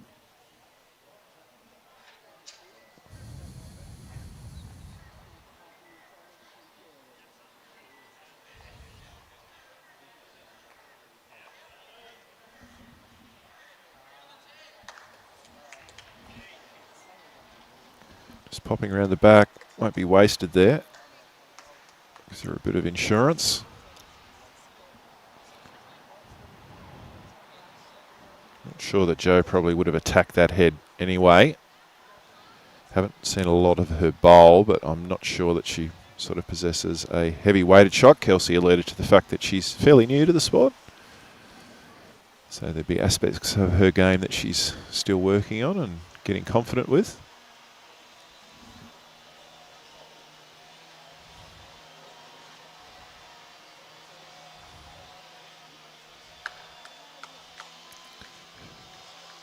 Looks like she might be lining up to switch over to the backhand side here. Drift around her own, run her own up.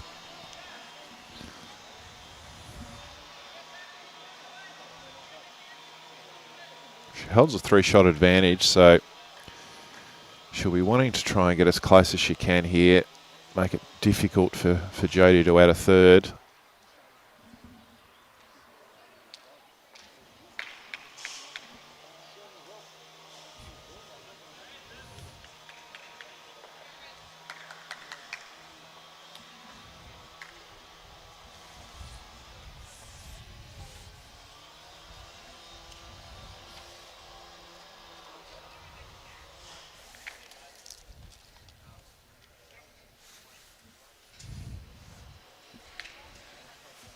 So deciding to stay on the forehand. She's close. She's close. What a great bowl. Got a perfect result off the front. Just got enough angle to be able to slide off herself and continue on with the jack. So it's between the bowl at 3 o'clock and 10 o'clock as to who's got shot.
Jodie. Is it going to bend for her? Just came out with a little bit of a wobble that held her straight for quite a while there on that one. Drifts around. Good wait for the shot to sit that bowl or little trail of the jack to make a maximum count. So we'll have to see what the wash-up is here. And who's holding? It's one either way.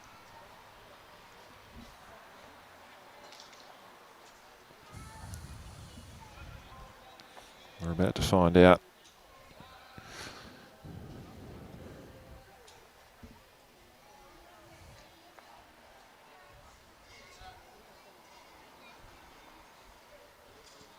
And it looks to be 1 to Jodie. Based on that. So, hang on.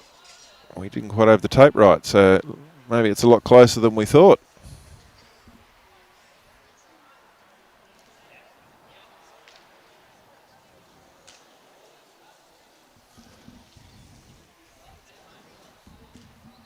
Well, the decision's been made, but we'll need to see which way it's gone.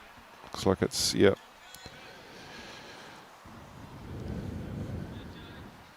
One to Jodie. Still trailing this match 5-7. We've got 2 ends to go.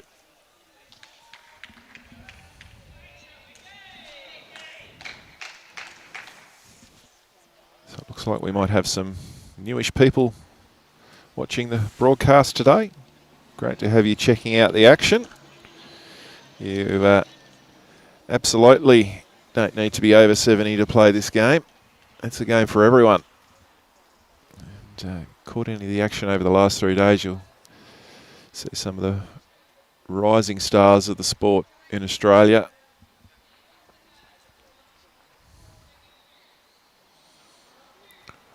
All of them at a tender age.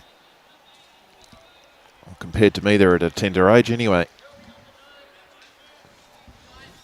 I used to be the youngest around the bowl scenes for a while, but I certainly feel older nowadays.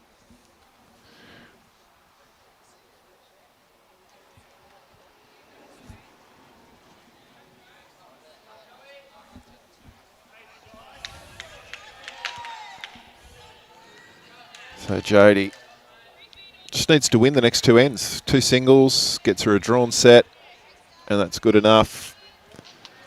And leading off fairly well there. They could have been a bit nicer to us with the jack rolling these girls and kept it in the shade for us, but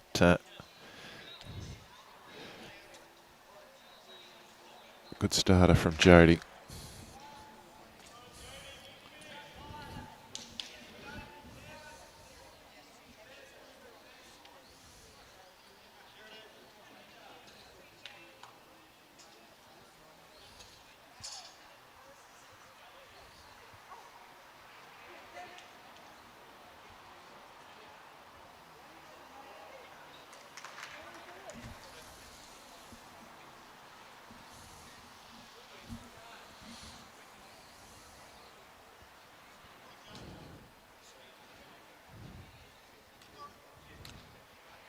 Good reply from Joe.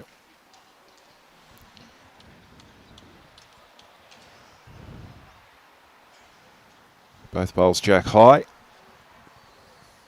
It's almost set up like the old trailing drill.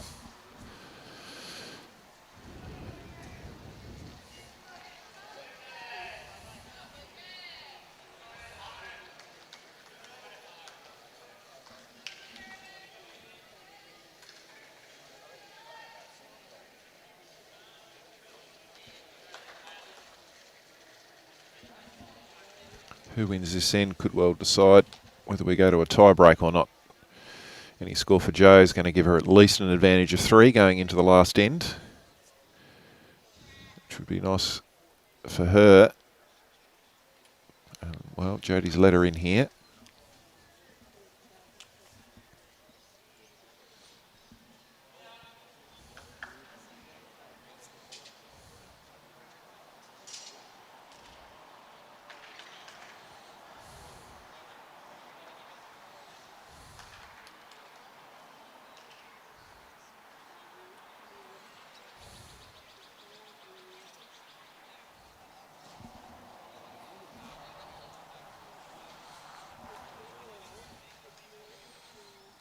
Looks to be a bit on the tightish side here. Wants to stay off that. Ooh. Thankfully doesn't hit it too hard.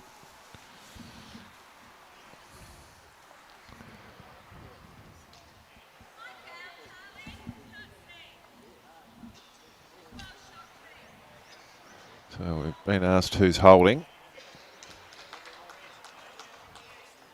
The marker's chickened out. Said it's a measure. He doesn't want to be any part of making a wrong call here.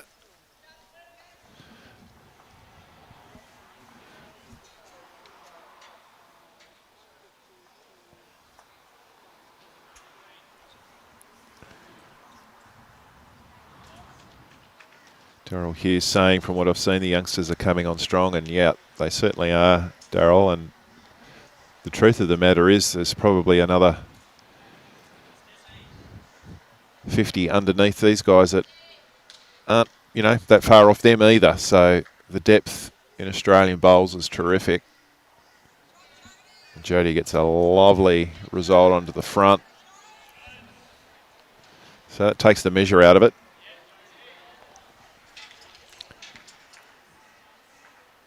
So Daryl, I know you're there in Corpus Christi in Texas. Are you an expat? Or over there on holidays, or a local who loves the game? Let us know.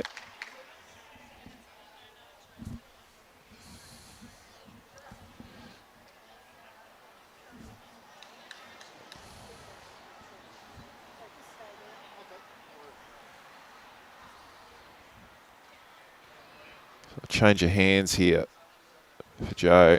Unfortunately, she's left it a little high and dry.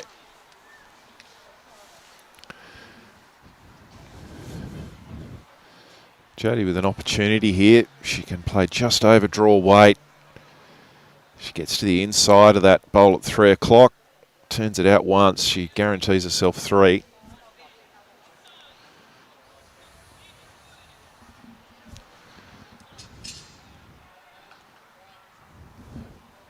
And a 3 would see her regain the lead in this match. So big bowl here. Came out a little rough from the hand. Let's see what effect that has at the other end. Yeah, and it just took that little bit of weight off. Good effort.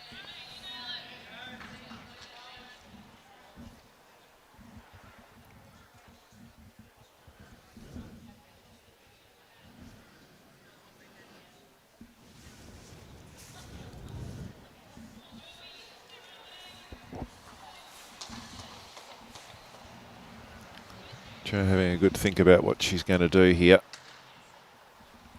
She committed to changing hands with the last bowl.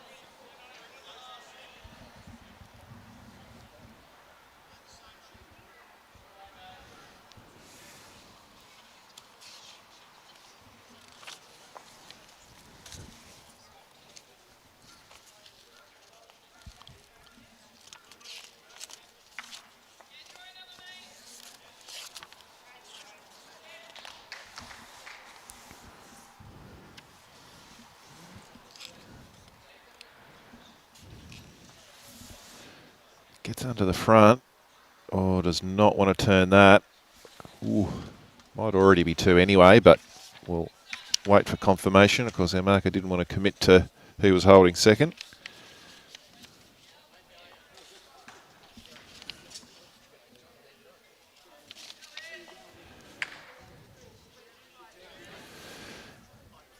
And Ewing, the red team coach there, keeping an eye on things. Supporting his charge, Jo. Lindsay Clark there, the coach for blue team.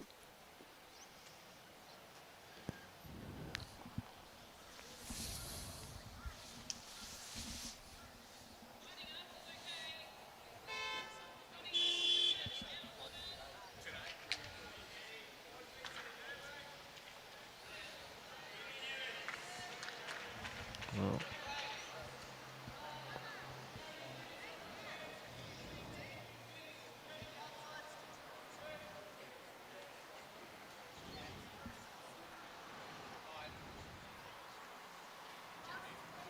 So just the one. So Joe Frost holding the slenderest of leads going into the last. 7-6.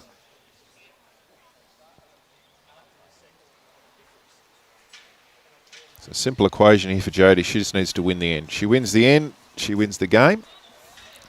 A drawn set for her gives her the bickies. Joe, on the other hand, any score for her will force this one to a tiebreaker.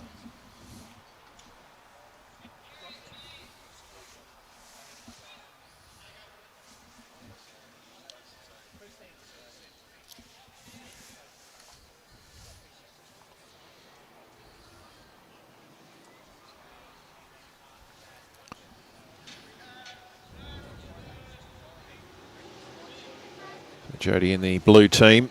She's, as I mentioned, coached by Lindsay Clark. Other members of her blue team, Tyson Cromie, Aaron Kelly, Jack Lewis, Dale McWhinney Shillington, Chloe Morrison and Erin Swatridge.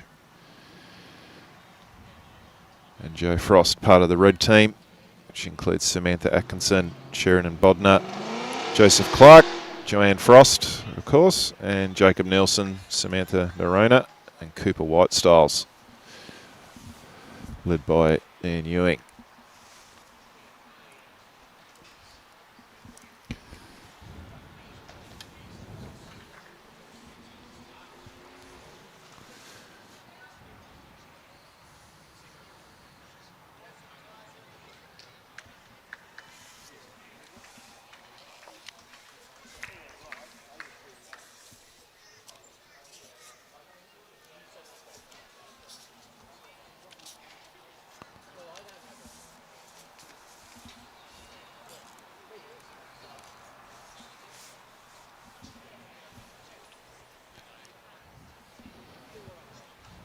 Jodie would have been hoping, stating the obvious here, but would have been hoping to have nailed that. So here's a chance for Joe. That first bowl, of course, in singles, so important. Create the momentum for the end, put your opponent immediately under pressure.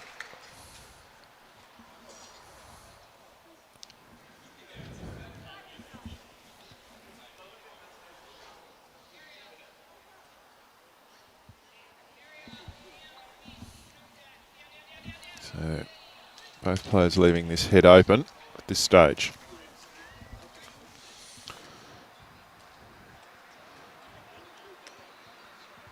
Thanks for getting back to me, Daryl Hughes. So, yeah, great to see you've stumbled across it, and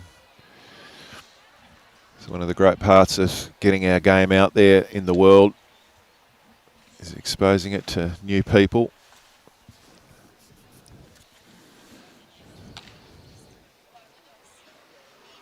Wouldn't mind moving to Texas, Daryl. Get me a backer and some money, and we'll set up a bowls club, South Texas. Sounds like fun.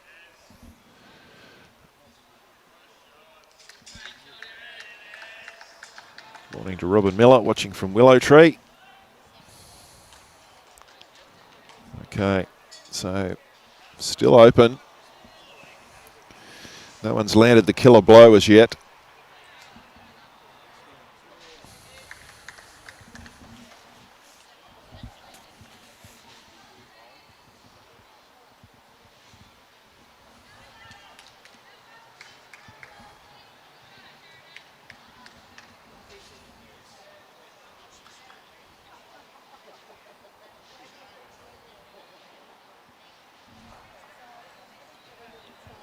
Well, that's the money. Approximately 3 feet behind the jack. So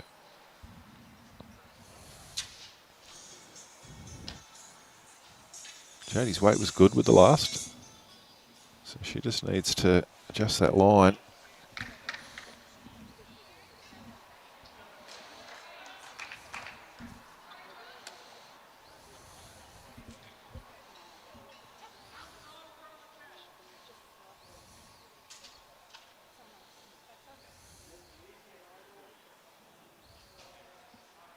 Oh, no, that one has come out a bit rough from the hand here.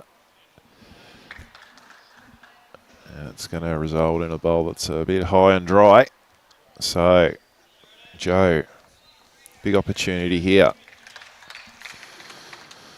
Should close his head down and make it even harder for Jodie to do something with her last bowl.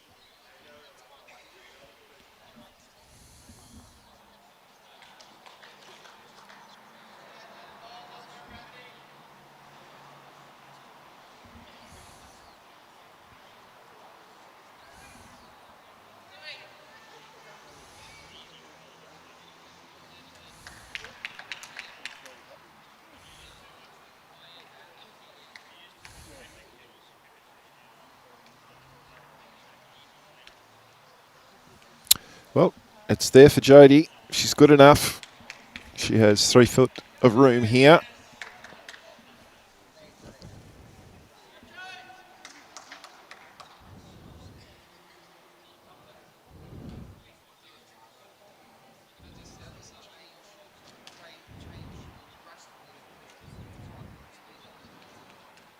Can she force Jo to have to save the game with the last bowl?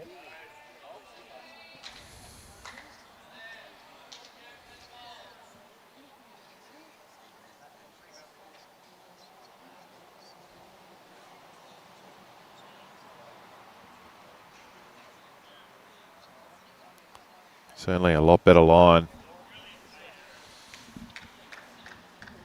Needs to hold on. Can't. So this one will be going to a tiebreaker.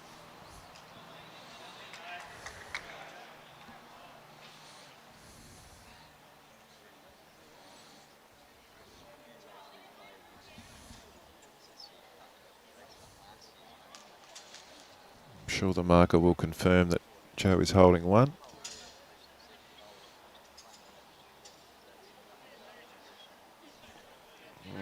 And marker again, he's going to get splinters in his backside, this marker. Another measure call.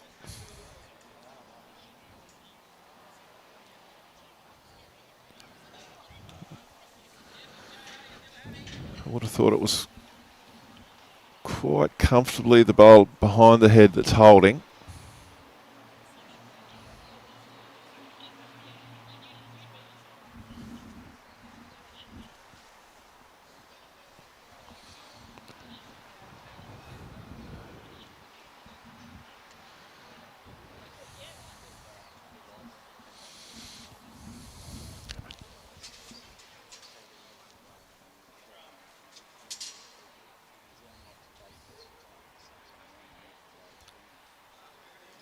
So, Coach Anne Ewing's on the march down to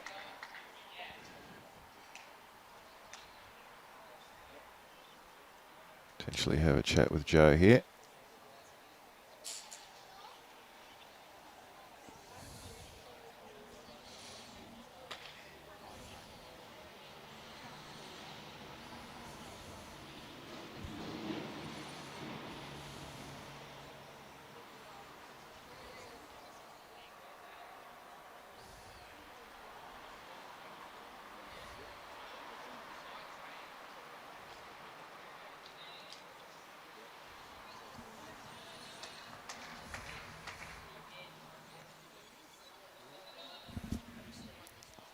This one's going to dribble through, so unless my eyes deceive me, I would have thought that it was one for Jo Frost.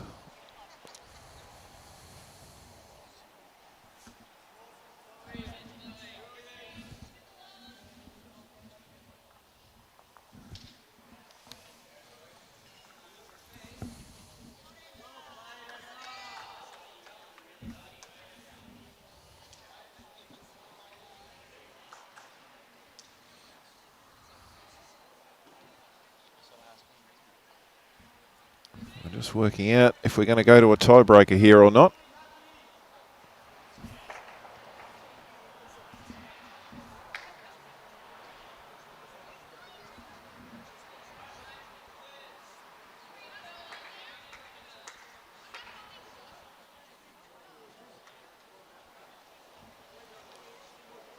I got a bit worried there for a minute that my eyes were deceiving me, but looks like it's confirmed that it's 1 to Joe.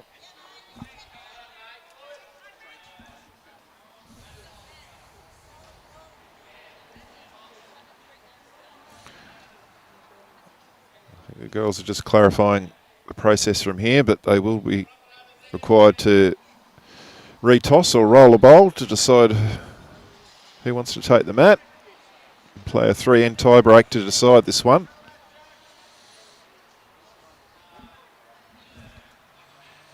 So Joe Frost taking that set 8-6. Jodie Nikolic taking the first 7-4.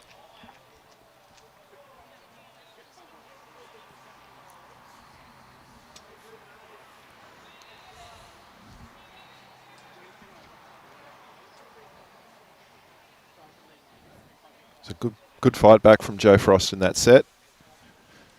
Mentioned that her first set was pretty good, but she just had one end that let her down, and it cost her in the end. She's come back in this second set and been a bit more consistent and challenged Jodie to match her. And she's been able to take that set.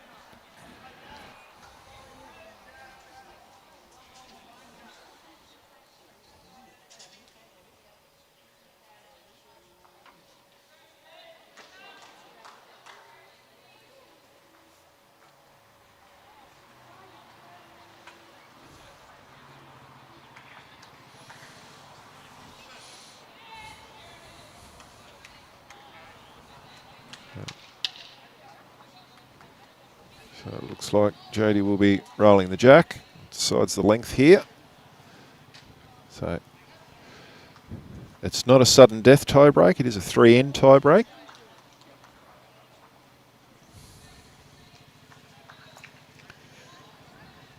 We should be okay on time.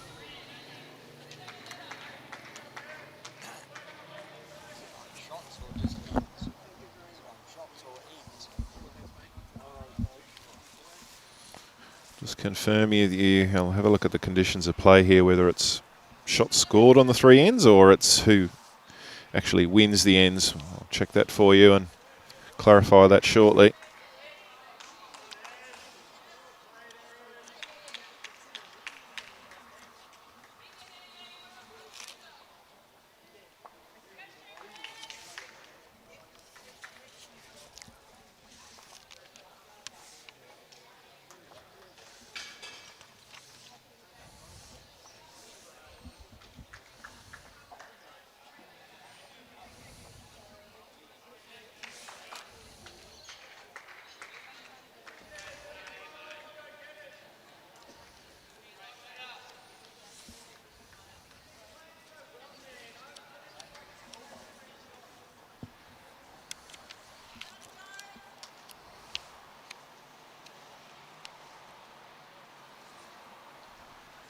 So good starter there from Jodie.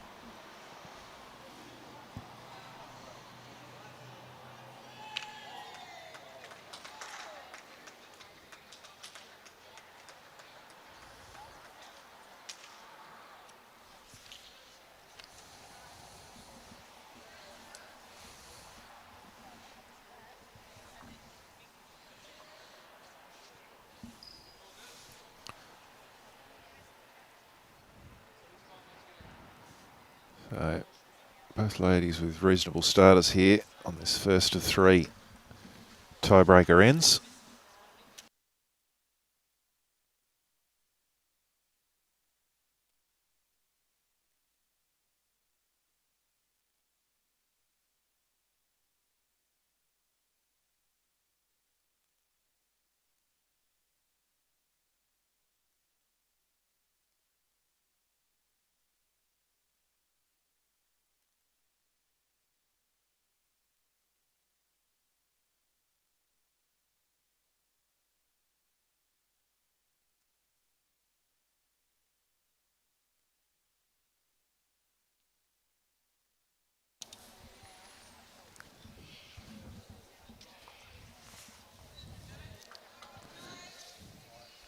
So we're not completely sure. Conditions of play are a little ambiguous from the guidelines that have been given. I've been told by one member of the coaching team they believe that it's shots scored rather than who wins the end. So that's what we'll run with.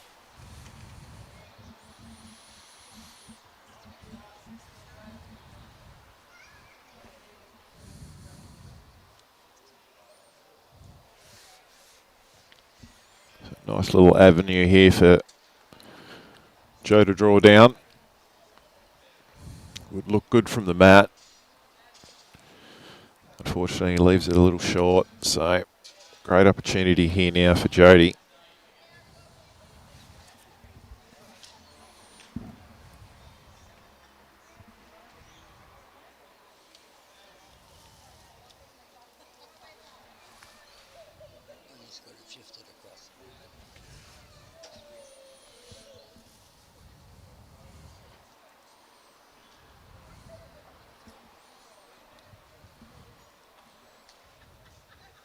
Very deliberate over this one, Jodie.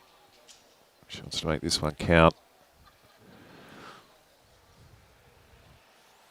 We'll need to do a lot of work from out there. It's ripping. It's trying, but it's going to drift around the back. Not the worst spot.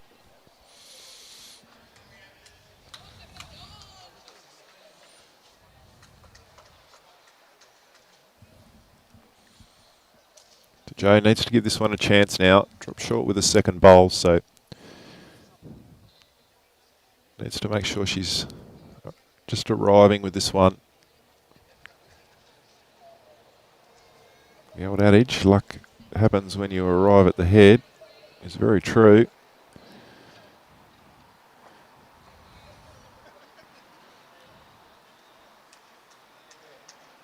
Just on the wrong side of that bowl.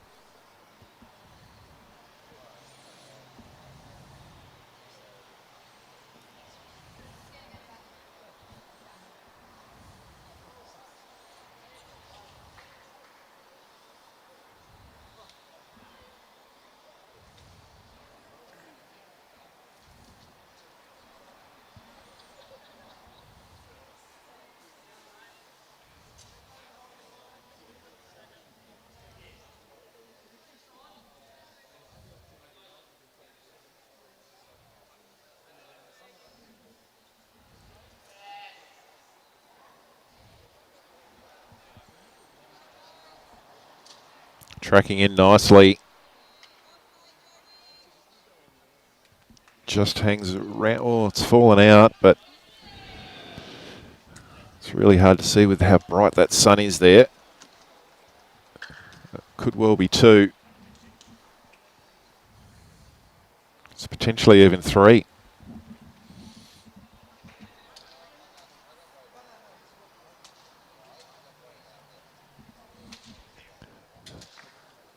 Or it could just be 1. Take your pick. Robbie's liking it for 1. I never argue with Robbie. He's pretty good with the angles and where things are sitting.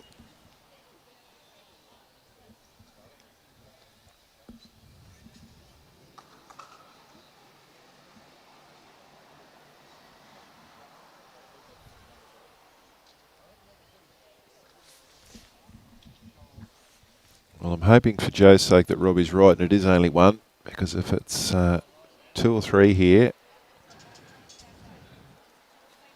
in only a 3-end tie break, that's not an ideal start for Joe, so let's see what the wash-up is.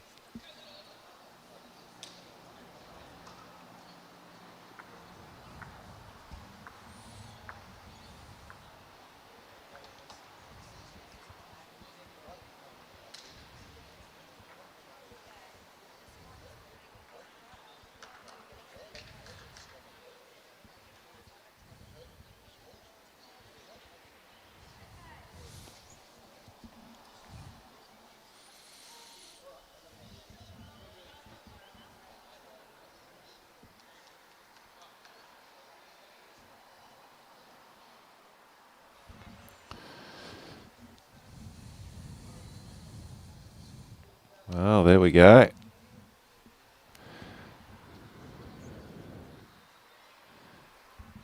How good are your eyes, Robbie? Hey? Hey, look at this. We're only talking less than an inch. We're talking mils. Difference there between those two. Let's see what the front's doing. So there you go. Geez, I hate when you're right, Robbie. 1 confirmed for Jodie. Takes the lead here in this tie break.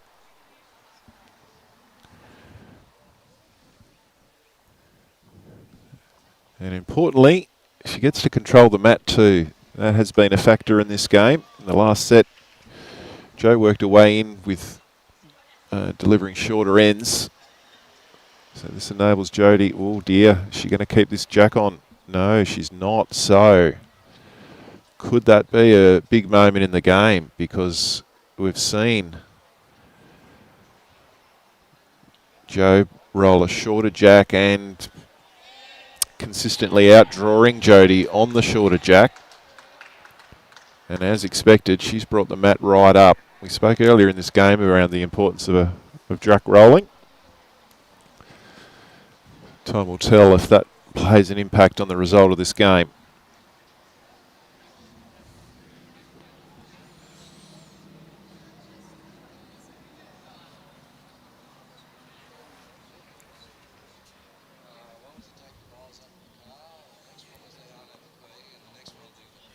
And Jo's done a good job here. She's kept that jack on board. It does pull up. So that will go on to the 6 foot mark.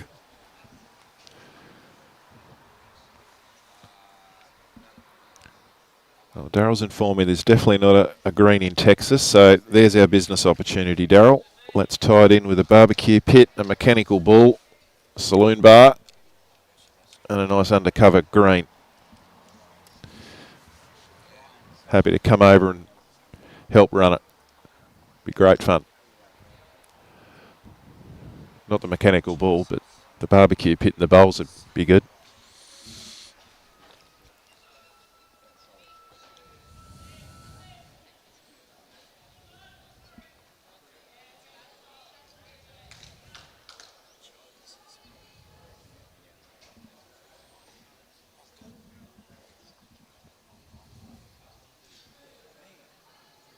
So Jodie's got to put that out of her mind now, the lost jack. She's just got to concentrate on this bowl. She's done a reasonable job of it.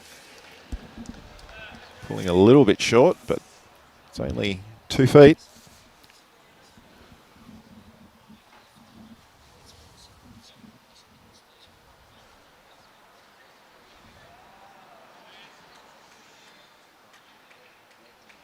So we're going to... Our timer, I'm presuming, is pretty close to the official timer, so we potentially don't get the next end of this tie break in.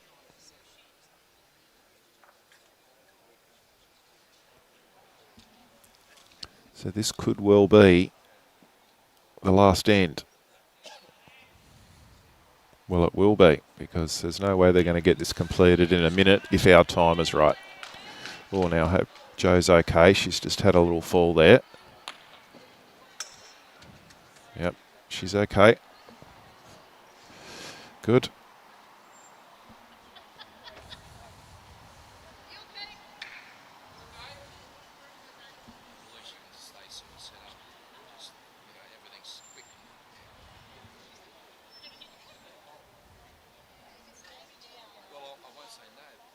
So advantage Jodie at the moment. Still plenty of room for both players.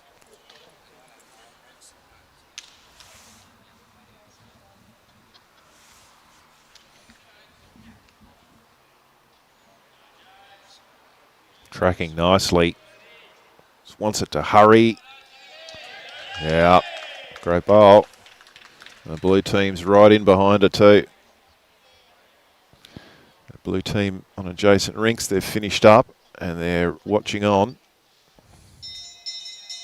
And there's the bell.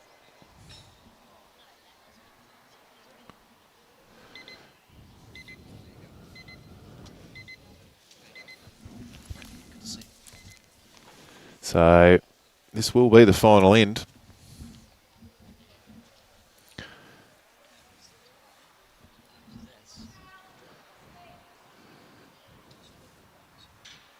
So that one's going to slip through.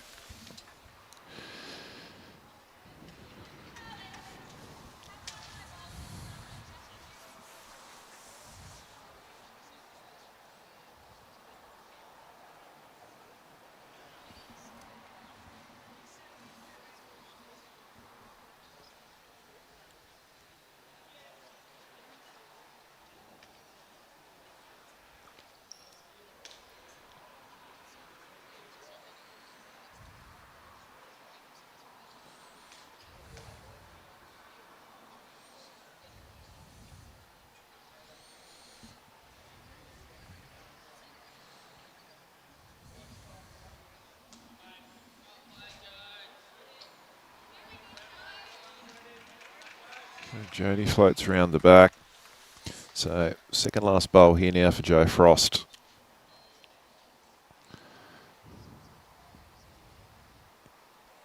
Good thing is she's got an open hand to do it, so she doesn't have to contend with traffic or clouded in her thinking by a lot of stuff going on. It's a nice, clean, open draw here. She can sight the jack from the mat as well.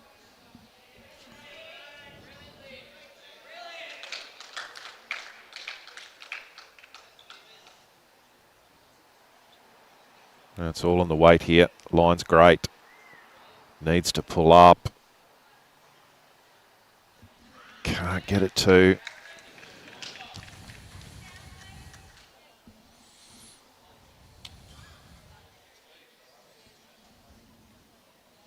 Question was asked, up or down. She is up, yep.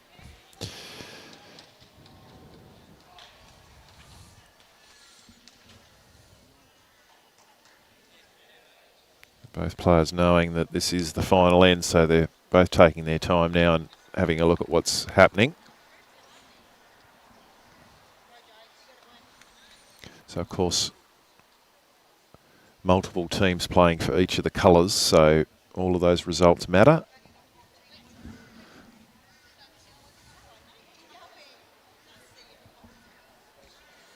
All contributing match points and aggregates to their team totals.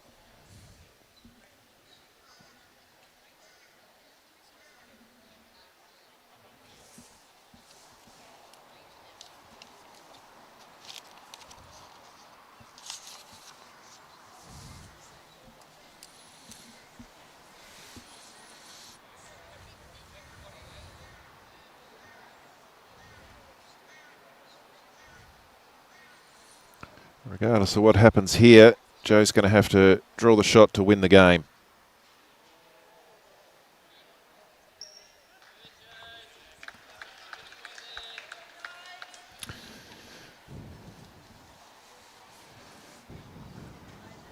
So yeah, Jo's awake. She's just put two fingers up. She knows she needs to score 2 to win the game.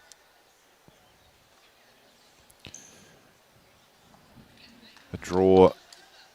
A single will obviously give her a draw. Doesn't have a great deal of room to play with. It's probably 18 inches to 2 feet that the shot bowl is. So she'll be trying to give it's a positive draw shot. Catches a little bit of the jack. She probably needs to move the jack 2 feet. And she makes 2.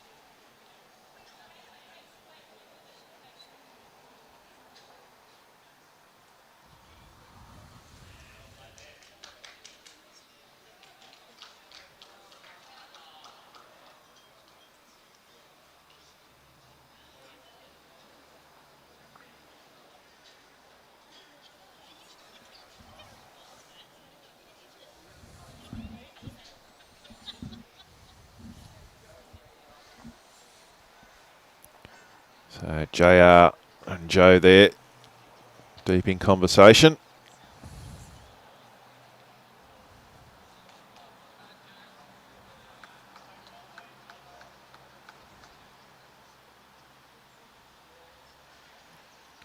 There you go. It looks like the advice from JR. Just try and trail that jack 2 feet. Be positive, deep breath. Be clear in your mind before you get on the mat.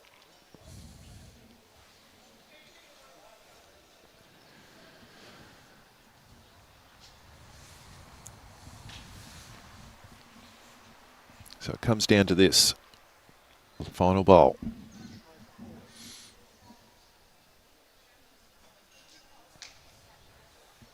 All other rinks have finished. Everyone's watching this final end.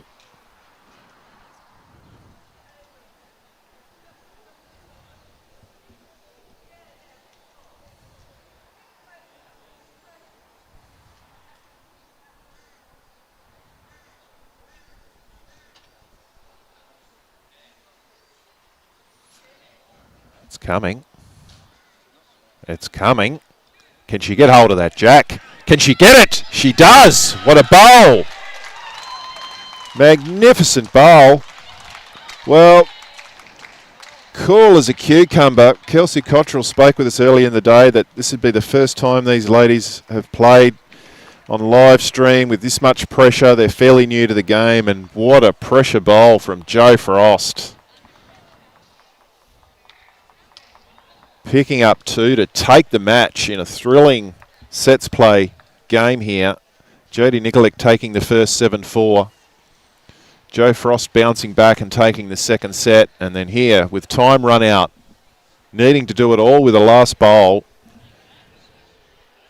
plays an absolute perler to get the job done. Congratulations to both ladies on a very entertaining match. Please stay tuned. We have session 2 coming up at 12:15 p.m. Be a great match-up, this one. 2 front rowers, they look like. Beau Prideaux and Kyle Hansen will be doing battle in a men's open singles matches for Team Green and Team Yellow. We look forward to bringing that to you. Here's the replay. It's coming. Look at this. You can see Jo hold of that jack. Can she get it? She does. What a bowl.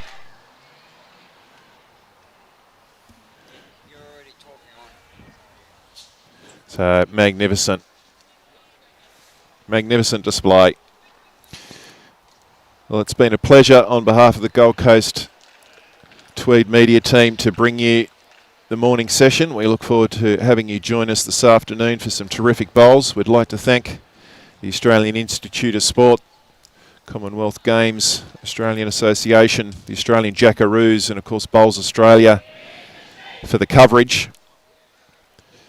Thank you for your time, and we look forward to seeing you at 12:15 p.m. for the next session.